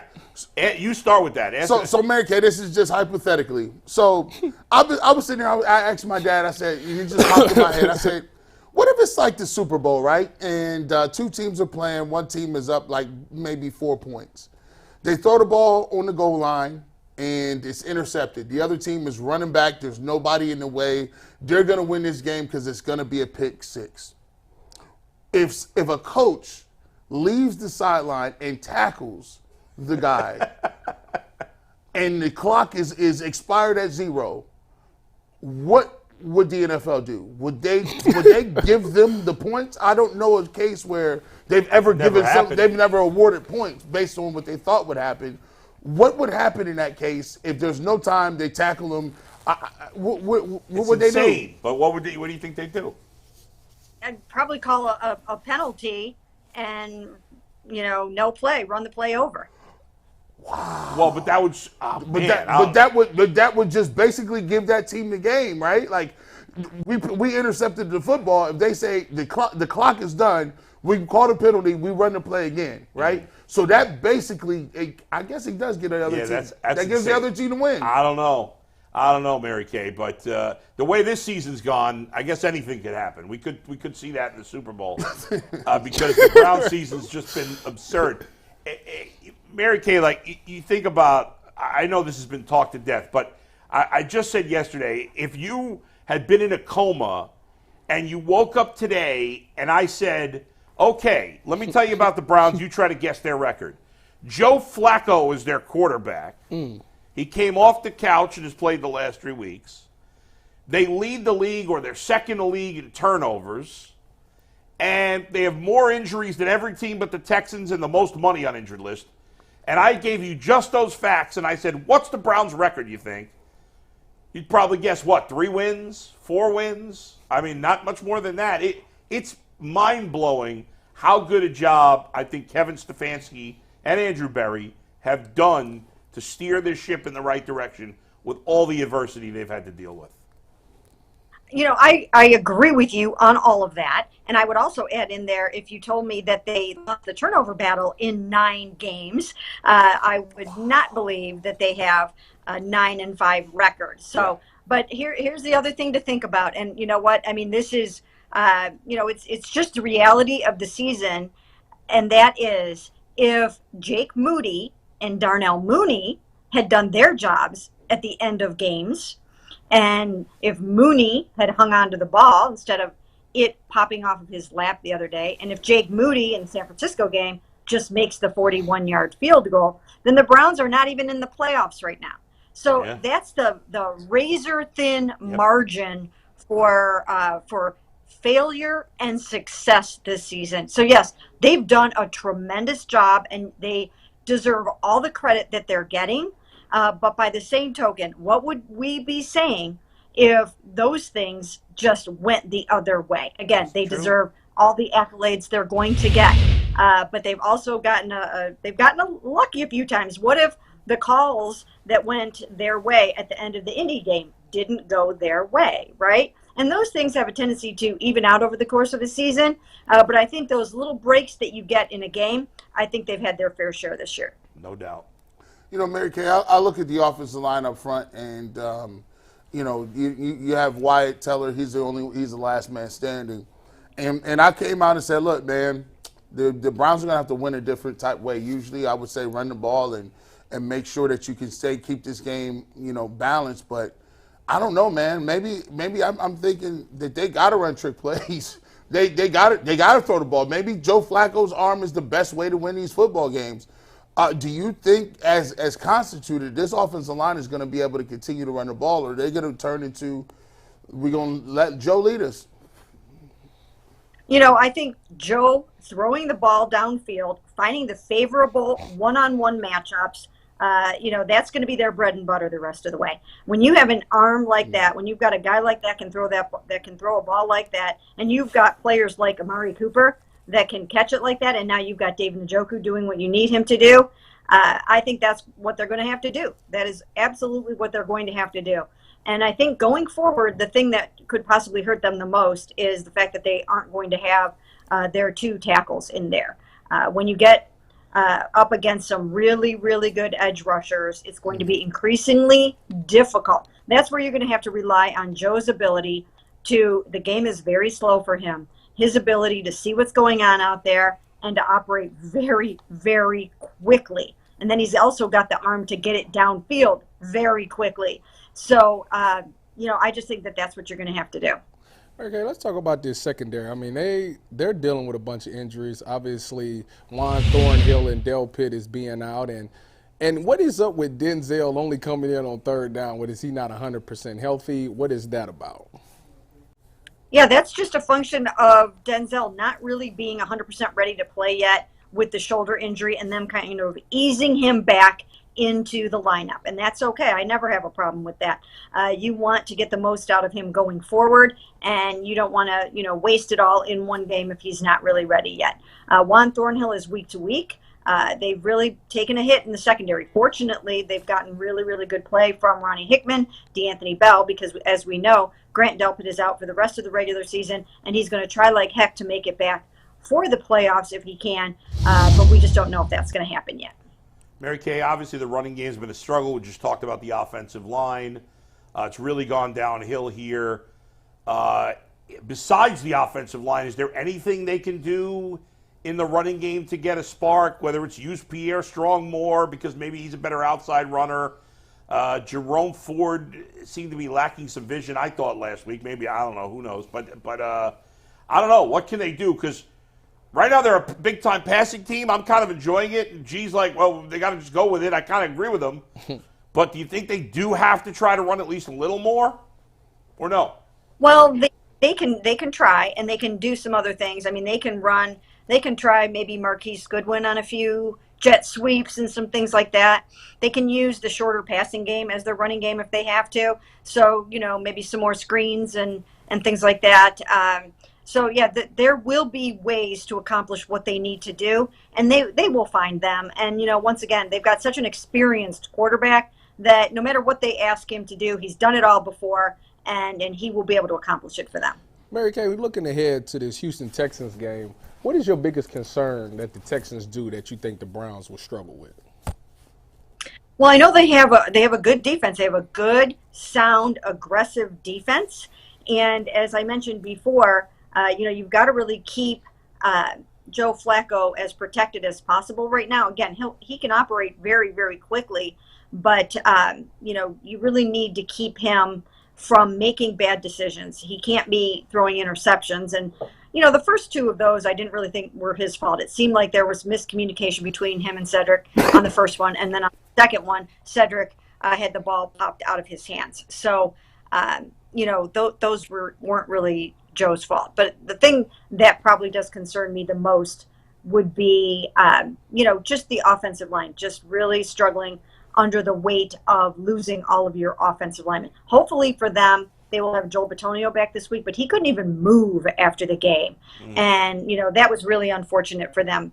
So, I would say that's it. And then if C.J. Stroud is back, and we don't even know that yet, if C.J. Stroud is back, then obviously he's playing so well. He's got 20 touchdowns, only 5 interceptions. He moves well. He is a tremendous playmaker. And, they will have to try to solve, another dual threat quarterback like that without a lot of their defensive weapons. Yeah, I was just going to go with C.J. Stroud. It's like, I don't know what their game plan would be. Let me ask you this question. Why does it seem like the Browns defense is different? I mean, they move scarily fast when they're at home. What has been the difference between the way they played on the road and the way they played at home? That's a good question. I don't really know. I don't know if they kind of get fired up at home from the crowd. They keep talking about how the 12th man has been huge for them this year. So there's always crowd noise that you have to contend with and those kinds of things. And some of it is just, who you are playing at home and, when you're catching guys at home. I mean, when they played the San Francisco 49ers at home, let's remember, they lost Deebo Samuel very early on in that game. They lost Christian McCaffrey in that game. And, so there have been little things like that have kind of gone their way. So I think that has had something to do with it as well. Clayton Tune, playing him at home. So those are some of the reasons too. By the way, C.J. Stroud, as of late last night, had still not cleared concussion protocol. Typically, obviously, as you know better than us, Mary Kay, you usually don't hear anything on Tuesday, but probably by tomorrow we'll have a feel for what Stroud's status is. Mary Kay, do you think at this point, the Browns put in a claim for a defensive lineman? I know the Texans got him. We talked a little bit about it with the offensive line, but do you think they're going to still be aggressive maybe and add more guys off the street or practice squads here in the next couple of weeks? They probably will. They're always very aggressive in that way. When you keep losing guys, you have to keep adding. And I'm sure now they're probably going to be looking at some more offensive linemen. They've lost their ability to kind of run some of that big game with Nick Harris at fullback if he's playing center, with Michael Dunn coming in as an extra guy. So, they're going to have to restock that position a little bit and some others. They're going to have to keep an eye on the defensive backfield to see if Grant actually does make it back for the playoffs. Right. And now, again, we're waiting to hear about Obo Okoronkwo and whether or not he's going to have the surgery now or try to play some and have it after the season. Mary Kay, do you know the status of Anthony Walker? I know he was out last week. Is this injury that he sustained in practice something that's long-term, or do you think he'll be back next week? Well, I know he was tentatively scheduled to speak to the media tomorrow, and a lot of times you only do that if you're planning on playing in the game. So I'm going to say right now that he's probably got a good chance of playing, but we won't know for sure. Again, we don't have much of an injury update until we get out there tomorrow.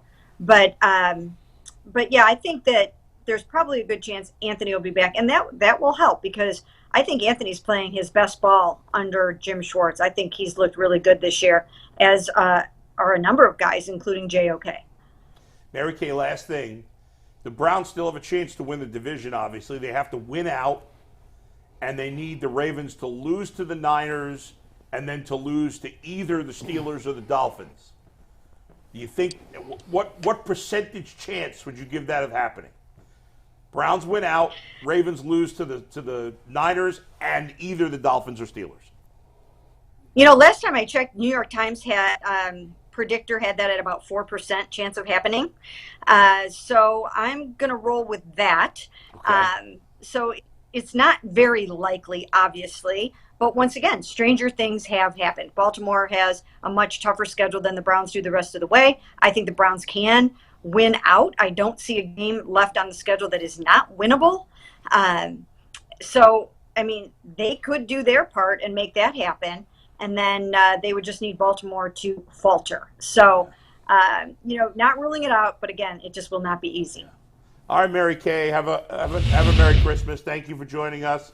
We'll talk to you again soon. All right. Sounds good. Happy holidays, You guys. too, Mary Kay. We'll talk to you soon. Sean Merriman, former NFL defensive player, of course, great defensive player, he is going to join us in just a few minutes. He's doing UFC? Yeah, through Fubo TV, right? He's coming on. He's going to talk. Obviously, we'll talk football with him, but he's also promoting that as well. What stood out to you from Mary Kay, guys? Anything? Injuries? She thinks they still may look for an offensive lineman, as we talked about. It made it seem like she feels like, and I agree with her. Yeah. I don't know. The Texans game is a rough one. It's a tough one. They went on the road and won with their backup quarterback last week. Yeah, but that was against the Titans. But the Titans did go. Titans had a nice win the week before, but overall they've been a bad team. It's just the fact that you just don't know what to get from the Browns on the road. That's the problem. Yeah, they've been inconsistent. That's what. Yeah, and I think that's the part. And Texans has been hot as of the past 5-6 weeks.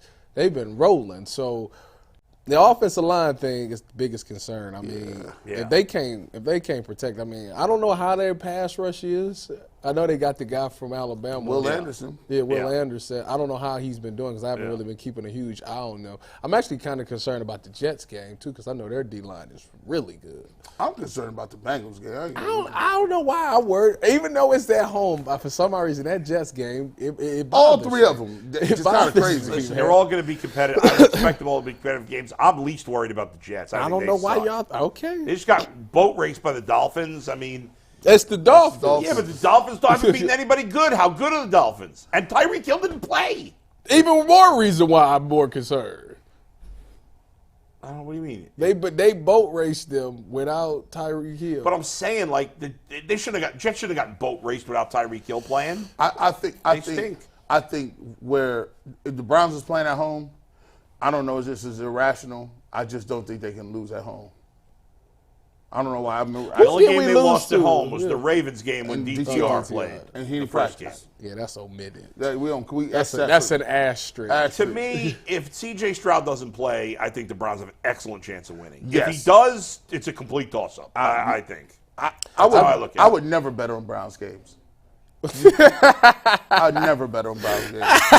Ever. It comes down to the last second, bro. Every time. Yeah. Every time. I can't do it. Have we won a comfortable game this year? Cardinals, Texans. Sean's coming on talking about extreme fighting, not the other thing.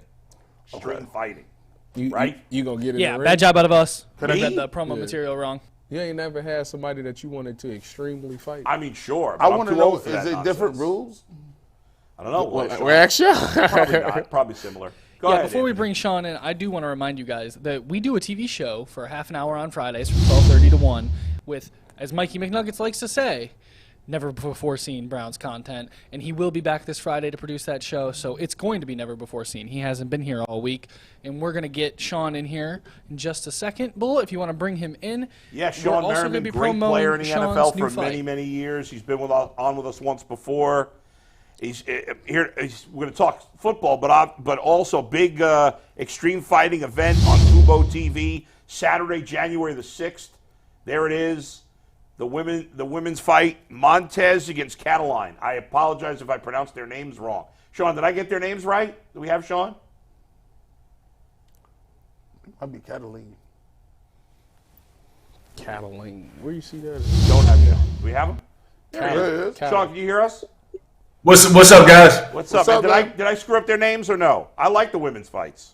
No, by the way, don't worry about it. They won't kick your ass. They're really nice, man. So you don't got to worry about that. Sean, man, I ain't seen you since Old State put it to Maryland, man. How you been, baby? What's going on? That was intentionally. That was on purpose. You've been holding that one. I forgot about that. Him and DeQuell ain't answered my text messages since. I done put out a PVV for him. I don't know where he at. Look, we got ghosts way before Halloween. Trust me.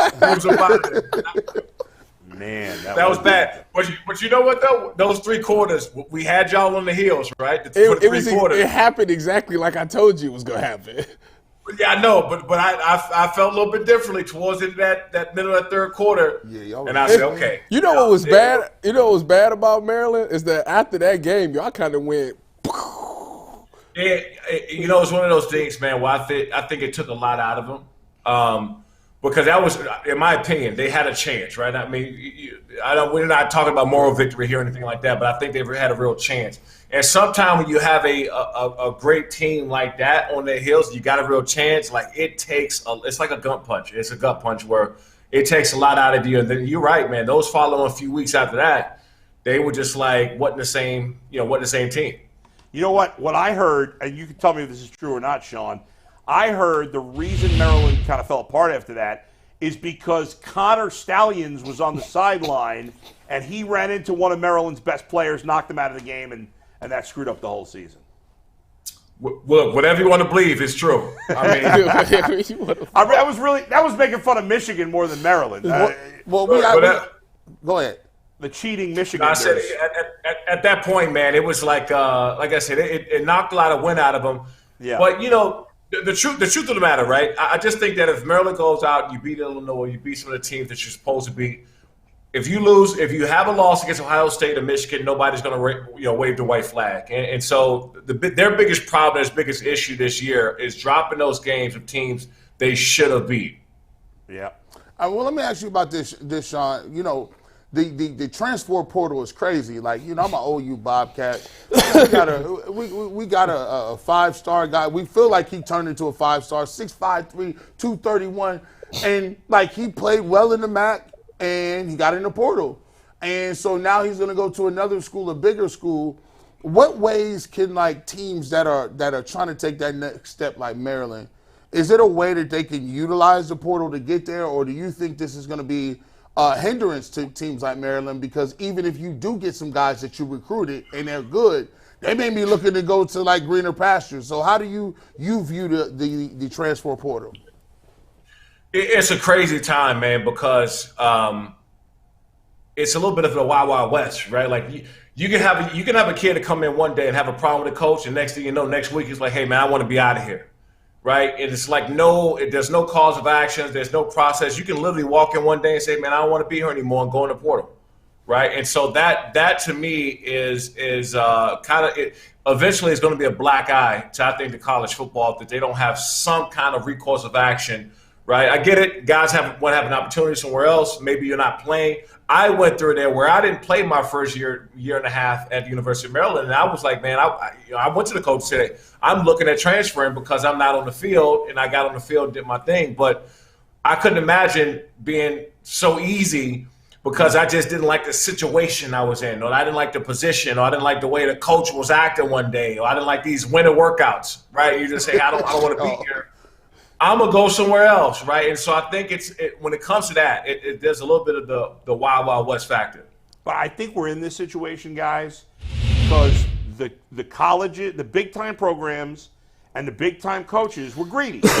And they didn't want to share any of the money, and the players got screwed, as you did, as Tyvus did, as G. Bush did. You guys got screwed for years because you couldn't make any money off your name. You got a free bagel and cream cheese. You could be kicked out of the game. It was crazy.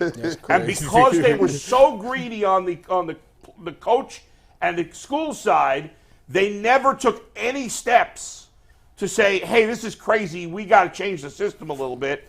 And so eventually it got to the point where, well, of course it's Wild West because they were never taking steps that way. So it's all the fault of those schools and the greediness of the schools and coaches, I think. I would agree to that, but also go even bigger than that. I think it's the NCAA's fault. Yeah, 100%.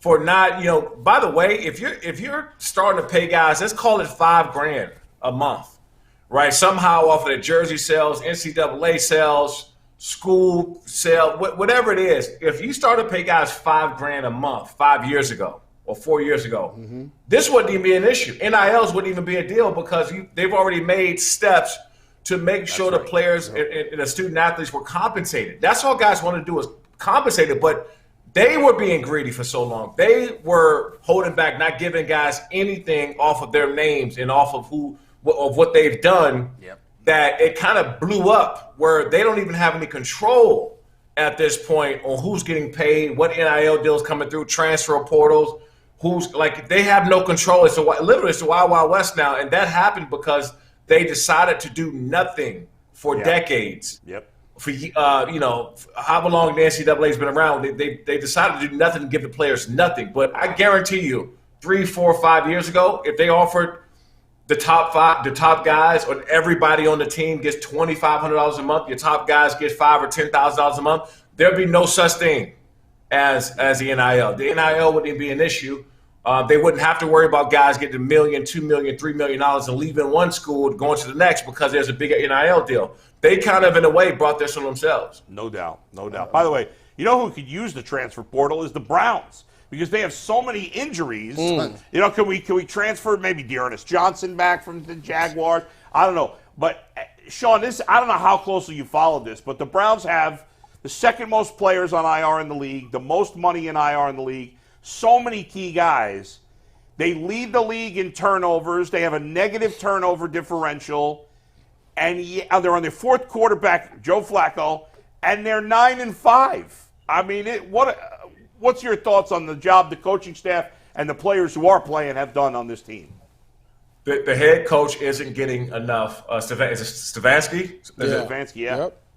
Yeah, Stefanski, yeah. He's not getting enough credit for that.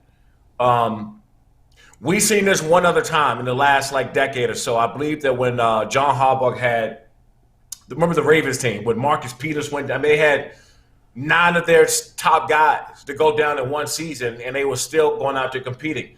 And so when you're able to find, look, the rotating door, that offensive line that they've had this year alone, outside of the quarterback position and some other big key positions, look at that offensive line, and guys had to step up and move over and switch positions, play. I mean, it's been crazy. And so there's no way they should be sitting around with that record if that coaching staff didn't figure out a way for them to go out and win football games. Because theoretically, you're not supposed to even be in contention when you have this amount of players. You're on your third or fourth quarterback, as you said, whatever it was. There's no way in hell they shouldn't be in this position. So the coaching staff is just not getting enough credit for finding ways to win football games. In terms of the injury, Sean, obviously yourself and a lot of other people, right now you look at the rash of injuries that's been happening all over the league. And I think it's really hitting home now because I laugh and joke. They say, when everybody else is getting injured, offensive line, D-line, backers, they're like, oh, it's part of the game. Let them quarterbacks get hurt. Them big money dudes get hurt. Then it's, we got to look at this. This is an epidemic. We can't have these backups in. When you're going through it as a player, a lot of guys on it. What are some of the things that you guys do behind the doors, just to get ready or to make yourself available, even though you're playing hurt?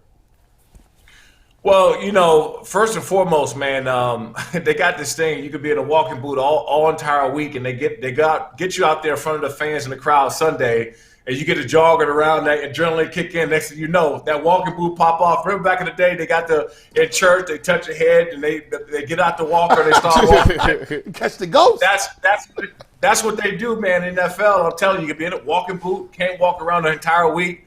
Training staff get you out there, and they know if they get you in front of that crowd, you hear the music, your teammates, and the energy's going. That adrenaline kick in, buddy, and you're going on the field. And so I think that in this particular case, whenever you have a lot of injuries on a team, there's a mindset that takes place of what side of the ball needs to step up. And that's, to me, in my opinion, that's why they're sitting around at 9-5 still, because they made a conscious effort, a decision that whoever goes down, somebody else have to step up. And that's the only way that you can be in a position like they are right now. Sean, when you look at the defensive side of the ball, JOK has been playing unbelievable this season. I mean, he has 18 TFLs and 3.5 sacks from a guy that was nothing last year. I won't say he was nothing. He wasn't that great last year. This year, he's unbelievable. What do you think contributed to that? Is it the coach? Is it the scheme? What is it? I think it's a lot of different things. And I played with a damn good player, Sean Phillips, being on the opposite side of me. Mm-hmm. And, I did every week, I knew that teams were looking to double team me, triple team me, fan protect, slide protect, chop block, crack back. I mean, every week I knew I was going to see a different formation that was going to stop me from getting to the quarterback. What happens is you got somebody else on the opposite side of you who's going to get that one-on-one. And when you got a guy that's capable of getting that one-on-one, like I had Sean Phillips, he's playing right now because Myles Garrett, they got other guys that's requiring so much attention on that defense, and he's going out winning those one-on-one battles. And you need guys like that because that takes the attention off of Myles Garrett. That takes the attention off your big-time players because they're not worried about getting double-teamed. When you got other guys going out there making plays too, as he did this year, playing in that backfield, that's a win for everybody. But that's ultimately what you hope for out of your defense. Hey, you talk about seeing double teams and triple teams. A guy like Myles Garrett, how do you defeat those? What's the best way you think to defeat a double team or a triple team? It's a mentality at that point, man, because at the end of the day, it's that going into a game, Myles Garrett's going to require all your attention. You got to find out where he's lining up at. Strong, weak side, you slide protection, roll that offensive line over, chip block, keep that tight end set, make sure they hit him on the way out. The problem is what they got very good this year, and that's being able to rush him down the center or the guard. At that point, you can't do anything. When somebody's capable of doing that, they can rush you off the edge, move around that C and D gap and kind of bounce around that way. When they start lining up over your center and guard and they can pass rush your center or guard down the middle, there's nothing you can do with that, right? But that's just straight up, I'm better than you, I'm a man, and you can't block me. And that's what's been happening with him this year. And I always said this, and this is my biggest gripe with Myles Garrett. I remember a long time ago when I seen him in person, dude, and I seen him, I said, this dude doesn't look real in person. I mean, he looks like a cocktail character, superhero. And my biggest gripe with Myles Garrett in the past was he didn't play hard for 60 minutes. Some plays he'll take off, some plays he'll go missing for a series. The way he's playing right now, nobody can block him. No one could do anything with him because he's turned that switch on for 4 quarters. We haven't seen this Myles Garrett before, and I know he got banged up a little bit this year, but outside of that, he's doing something we haven't seen him do in probably in his career. Let me ask you this question, and we want to get to your league, man. The Lights Out Extreme Fighting. Now, you guys hit a milestone. I'm into content. I'm into figuring out what the algorithm. You guys look like y'all didn't hit the algorithm. 90% viewership increase from the last event with Fubu Sports. What are you guys doing to stand out in that market? Because that is a crowded sector. It's a very lucrative sector. What have you guys been doing behind the scenes to really put yourself on the map and to grow your business model? Well, one thing you said, man, is the truest thing of all. It's a crowded space, right? But you start to have a couple organizations like us that pop through the cracks and start to kind of separate what we're doing. I think for us, we're not in competition with anybody. I was just with Dana White the other night. Actually, a couple nights this past week. In the World MMA Awards, where I was presenting, got a chance to talk to him. Got a really good relationship. The UFC is a big part of why I got into this business. Back when I started going to fights in the mid-2000s, 2005, 2006, I knew I wanted to be in the sport, and so we are. And so with us, it's just more growing organically. People are finding out more about us. Obviously, having the opportunity to come on shows like this, talk about it. But more importantly, man, I coming from the NFL, the background, which is the NFL will always be the biggest platform in this country. I mean, in sport when it comes to sports. And to have that affiliation and making that transition into what I'm doing now, it's been beneficial because, now people have followed me in my career and playing football, now watching MMA and watching what building. And more people, man, are finding out about us. And I think that's where the upside is, man. It's like, okay, now we went from people hearing about us to people knowing about us, and now people actually watching us. And that's why you're seeing the jump in viewership as we had these fights over fight. By the way, 2 fights ago, we were up 70% viewership from the fight before. That, to me, is when you're making those type of jumps, man, it says a lot about what the fans are liking from us. Sean, give us a little preview of the lead fight there, the highlight fight, main event. This one's actually our first main women's bout that we've had for a main event. And typically I stay out of the matchmaking process, man. I got great matchmakers, I got a great team, and I'll step in once in a blue moon if something needs to get over the hump. This is one of the ones, once I found out this one was available with Abby and Jackie, these 2 women, they're badass, man. Everybody in the MMA community know who they are. And if I had my pick, which I never know, but if I had my pick, I think it's going to be a fight of the night. This is our biggest card we've had in the history of the company, not just because of women's main event, but some of the up-and-coming superstars. I think we got about 2 or 3 people in this card that has a real shot at the UFC when they've done a couple fights with us. So, yep, Saturday, January 6th, we'll be in Long Beach, and we'll be live on Fubo TV, Fubo Sports. If you don't have Fubo, man, make sure you get it. This one's going to be a banger for sure. And where can they get Fubo? Can you just download that wherever you get your apps or whatever the case may be?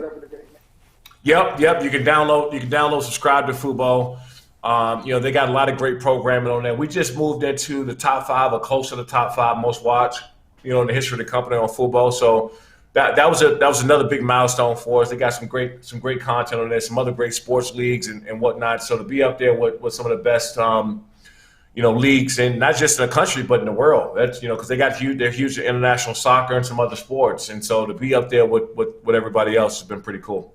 I got the biggest shocking thing when it comes to MMA. Do you know that as out of shape as I am now, there was a few years ago where I was in a little bit better shape, and I actually trained with an MMA fighter for 6 months. What's it do? The MMA was a woman who was an MMA fighter. She actually fought for the women's championship. She lost in the UFC. Jessica Evil Eye, you know the name? Yep. She hasn't been as good recently. But anyway, I trained with her for 6 months. Was it intense? She was just trying to make me less fat. It didn't work. It worked. But then I gained it all back. Sean was like, nah, I gained bro. it all back. It's the eating that gets you, Sean. You know it's the eating that gets you. She did help me, though. I had no idea where y'all was going through the conversation, but I'm glad he said what he said because I didn't want to, lead down the wrong path with that one. So I keep it real. Sean, great. Hey, last thing, real quick on football. Did you sack Joe Flacco in your career? And could you have imagined he'd be playing as well as he is coming back here right now? I don't know if I got Flacco, maybe. But you know what? One thing I'm happy about Flacco because it's showing. Look, it's some guys that need another opportunity, right? They sit on the street right now. That's like that can play because what he's doing right now, he's saving them. He's saving their season. Truthfully, he's saving their season because otherwise, when you look at all these other positions and the talent that they have on his team, they can play. But since we're in a quarterback-driven league, like you need somebody to go out there and is capable of making these plays at the quarterback position. He saved their season. And by the way, he was on the street, some weeks ago. And sitting on his couch with his family and not even thinking about football. And you can tell, man, like when his interviews, his post-game stuff in the locker room, when he's around the guys, he's just appreciative, man. And I get this. I have the same sentiment when it comes to having another opportunity to do what he's doing, man. He can actually, if they keep at this pace, I think they can be a contender. If they get some guys healthy, I know they got some guys that went down for the year in IR, but if they can keep up this pace, I really do think that they can contend. So what you're saying, Sean, is that I should get back in shape and get back out there because I'm very appreciative of the game, and I'm only 29, so. We was talking about Joe Flacco, though. So Oh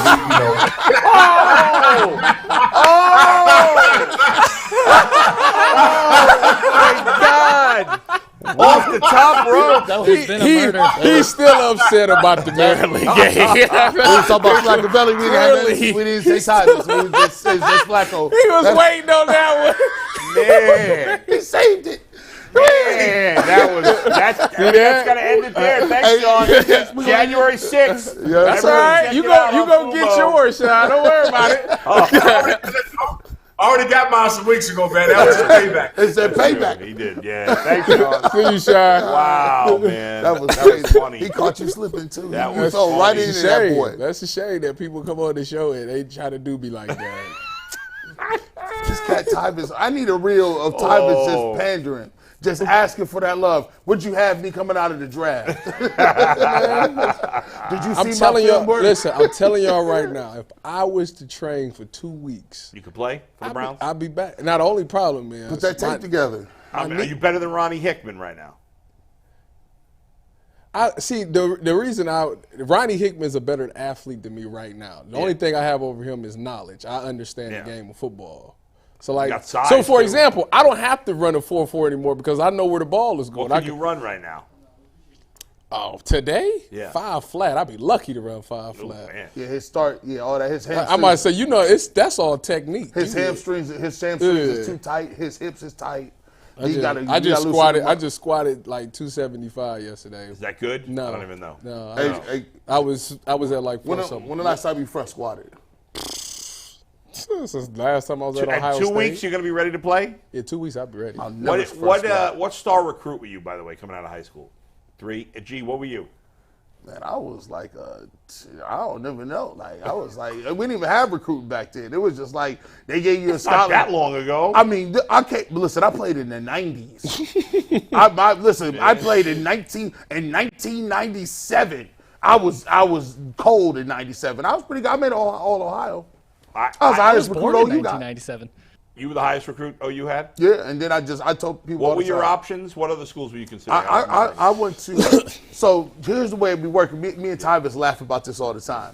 So when you're a recruit, right, you be going like, and so they'll say, all right, you gonna come to these unofficial visits. So I went on unofficial visits everywhere. I went to Michigan State, Michigan, Ohio State. All my buddies played at Ohio State. Yeah. So by the time you get to these official joints, they slot you based upon how they feel about you. Yeah. So I'm like, I'm ready to come for this recruiting visit. They was like, yeah, don't work like that, dog. We'll invite you where we want you to come. Yeah. So all these big schools so Wisconsin had my joint at like, it was like in like January. It's like, oh, no, that's terrible. That's terrible. Yeah. Ohio State, it was like, we bring you in like last of December. But then they had so many. Listen, that's terrible. If they want to bring you in January, it means you're not under serious consideration there, or what? They want somebody else. It's like them setting a date with you. Right. Like, so what happened was, so all the other schools like Cincinnati, Marshall, OU, they was like, no, we need you the first week. And so when I went, I'm like, I went, I liked it. They was like, you can play tomorrow.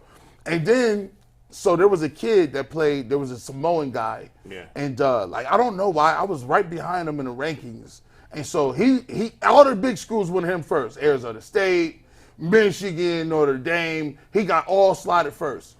And he ended up going to Arizona. And they called me like at the end, because back then you could decommit. Yeah. There's like, hey, we got that slot open. We bring you in a week early. You could have gone to Arizona? I could have went to Arizona State. Notre Dame was down back then. And then Michigan called. I really wanted to go to Michigan. Wow. Shame on you. You've been living in the warmth of Arizona. What's his name? The coach, he was a defensive line coach at the time. What's his name? He lost a bunch of games, and then he went to San Diego State. He was under Lloyd Carr. What is his name? Yeah, I don't know nothing about that. Anyways, I'll probably remember. But anyway, basically they was like, they had called, and then I was just like, man, I'm going here. Like they had already gave me the in card. I'm gonna be the guy. And then so I could have went on those visits. So If you had all the same choices now, would you have gone somewhere else? Woo! Now my coach. I the super chat. Now my coach was Coach Grove, Jim Grove. He's on the college football playoff committee. Anyway, the first year we went there, they all got upgrades. They was like, we're going to Wake Forest. I said, what? I'm going to Wake Forest too. He's like, we don't want to take you from the coach because they left one. But I wouldn't have did it. I would have did it all the same way. Okay. Because no regrets. I'm G. Bush now. Brady Hoke. Brady Hoke, that's his name. Brady Hoke. Steve Becker. Shout out to Brady Hoke. All right, super chat time. Yeah, we got super chats here, guys, and whenever we do super chats, it's brought to you by PCC Airfoils. Are you looking for a job with career advancement and great benefits? PCC Airfoils is a leading manufacturer in Northeast Ohio. All locations of PCC Airfoils in Eastlake, Menor, Wickliffe, and Minerva are hiring for all positions starting at $18 and up. Plus, you can get a full benefit package, paid time off, and a signing bonus. You can apply online at precast.com/careers to learn more. So our first one here comes from Devoid Archangel. I believe I'm saying that right. Jackson Smith and Jigba with the game winner last night. Go Bucks. Go Bucks. Yeah, go Bucks. He's been coming on lately. This next one here is a question. I didn't see any of this game last night. Apparently Metcalf made a great catch. He made a good catch. He drive. ran a fade ball for like 30, 40 yards, catch between two defenders, caught it. Then like 2 plays later, JSN catch. I have a friend who lost his fantasy playoff matchup on that catch by Metcalf. I'll be sick. I have a friend that lost his fantasy playoff matchup by 0.4 because Kenneth Walker had 2 negative plays. Oh, wow. That hurts his soul. That's tough. Rough. Go ahead. All right, next one comes from Ryan. He's coming to town for Thursday Night Football and Cavs. What's the best pizza downtown? That's a bull question. The best pizza. It's not None. technically. Yeah, the best pizzeria downtown closed, but it's not downtown, but it's close enough to downtown that I'll say Il Rione. It's on West 65th. Is that the one where you got to eat it there? Because if you take it home, it's not as good? I mean, pizza in general, it's better to eat at the restaurant.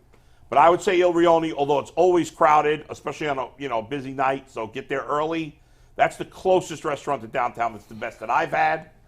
If you're looking for something right on Prospect, like which is right by the stadiums, it's Southern Tier has really good pizza. They're a brewery, but their pizza's not bad. So I don't trust pizzeria. I don't trust pizza from a non-pizzeria, but okay. That's fair. Have you ever had a Primo's pizza? No, where's that? I just be ordering on DoorDash now. No, I don't know it. Go ahead. All right, next one's coming from Matt. Thank you, G, on the JOK point. That man's brother did die. So Yeah. Appreciate I you. forgot all about it. Like, Yeah, it's very sad. We next up mentioned comes it from last year, but it wasn't. We didn't really think about it. Yeah, that much. like it was really quiet. Yeah. Like, Go yeah. ahead. Yeah, he wasn't very vocal about that. But next one comes from Katz. Thank you guys from UCSS. So nice to be able to hear Browns talk in the Washington, D.C. territory. We love the show. Thank Appreciate you. it. Appreciate Shout out to that. Washington, D.C. Yeah, shout out. Should be Next a one. state. by the Are way. we the biggest? Are we the biggest Browns show No doubt. on the internet? Shout out to the 35,000 subscribers, man. That's That right. was Great. Good big. job out of you, Tyvus. We hit a milestone today, 35,000 subscribers. Thanks to all of you fans. And by the way, if you're still watching right now, give us a thumbs up. Hit that like button Hit right that now. like button. Let's We're go. supposed to pause 30 seconds for the like button. We forgot to about do We it. forgot the like button. Cutting the podcast. radio? By the way, Washington, D.C. Yeah. should be a state. It's a disgrace that it's not. Should be a state. Go Give ahead. them voting rights in all the territories That's right. too. Stop That's playing right. around. Puerto Rico should be a state too. Go ahead. Guam. All right, guys. Reggie says, is it reasonable for Flacco to throw the ball 40 to 50 times a game being 38? How many times would you equate per series? That isn't sustainable. I said the same thing. I said that him throwing for 40, but the thing is he has a big arm, and like right now you got to do what you got to do week to week, and you just that's the only option right Guys, now. there's nothing reasonable about this season, so stick with it. Keep I was going. Nothing saying, makes at sense the end of this the year. day, you got to do what you got to do to win, and that's what it is. Think about this. The Browns have 9 wins, and they're averaging over 2 turnovers per game. That's sick. Crazy. That shouldn't be possible. Listen, they got to fix it by the playoffs because they had to come back to bite you. Go ahead, next. All right, we got 3 more to go, guys. This one comes from Colin. G, are you working on getting Nate Clements on the show? Nate Clemens, Shaker Heights. Listen, Why not? I mean, I'm trying to get it. Listen, I want to. You Listen, cool with Nate? When I don't know, I'm gonna get it together. I told Steve, I want a person every single week on the barbershop. I want it to be known as the place where they're like, man, how you keep getting this guy and this guy? Yeah. I don't know how y'all gonna do it, but Yeah. I need one person a we week. got a lot of great guests on this show. We try forever. By the way, Kyle McCord is going to Syracuse. That's what Syracuse? Why would you go there? The math ain't mathing. He must didn't have a lot of great options. That don't make no sense. He Syracuse- uncommitted Because he's not from that somewhere. good. You go to. I understood the Nebraska thing. Nebraska backed off because they got Dylan. They got Raiola. that other kid. Yeah, he's the best quarterback prospect. Yeah. Why right? didn't you? I go to Iowa. 2 more. Two more. All right, Calm this down. one- We'll get there. Calm down. We'll get it. Yeah, no, I'm just letting you guys know. He was like, I gotta get these money. From Kenny Moss, palpably unfair rule, referee can award a score. Which I'm not sure what that's in reference Say that to. again. That's in reference to Well, your the crazy guy, Super the Bowl referee, question. the coach tackling the So player. the ref can award a score. That's what he Can't said. or can? Can't. It would be unfair. Of course it would. It would be totally fair. That's a touchdown. There's no way you could not score the touchdown. That all the world would come I to would a get up. screeching I halt. would get up and keep running because no player I punch the touched coach right in the face. Maybe kick him in the you know whats, and then keep running. Go ahead. Last All one. right, and then the last one from Young Majestic is people did really forget about JOK's rookie year. Yeah, JLK played well. must he say was played well solid as as a rookie. rookie, but he wasn't Solid. anything close to Yeah, this. He, No. he wasn't this No. at all. No. All right. Coming up on overtime today for you people that are subscribers, or there's a lot of new subscribers because Earl's been doing his best Santa Claus impression. I don't know where you're getting this money from. Yeah, what is Earl doing? He's getting all this money. He's handing out, he's doing a good thing in the holiday season. And on overtime, we're going to do Ask the Show. I'm commandeering this. We're going to do Ask the Show. You got to right now tweet at Anthony. Anthony, what's your Twitter handle? I never remember it. Tweet at the show because my Twitter is broken for some reason. But your Twitter sucks. Every time I have to tag everybody on Twitter, I never can find you. Wait, we're not done yet? What happened? ant_Clee. At Bush91. Tweet at any of us on the show. Ask any question you want about whatever you want. Sex, politics. Sex.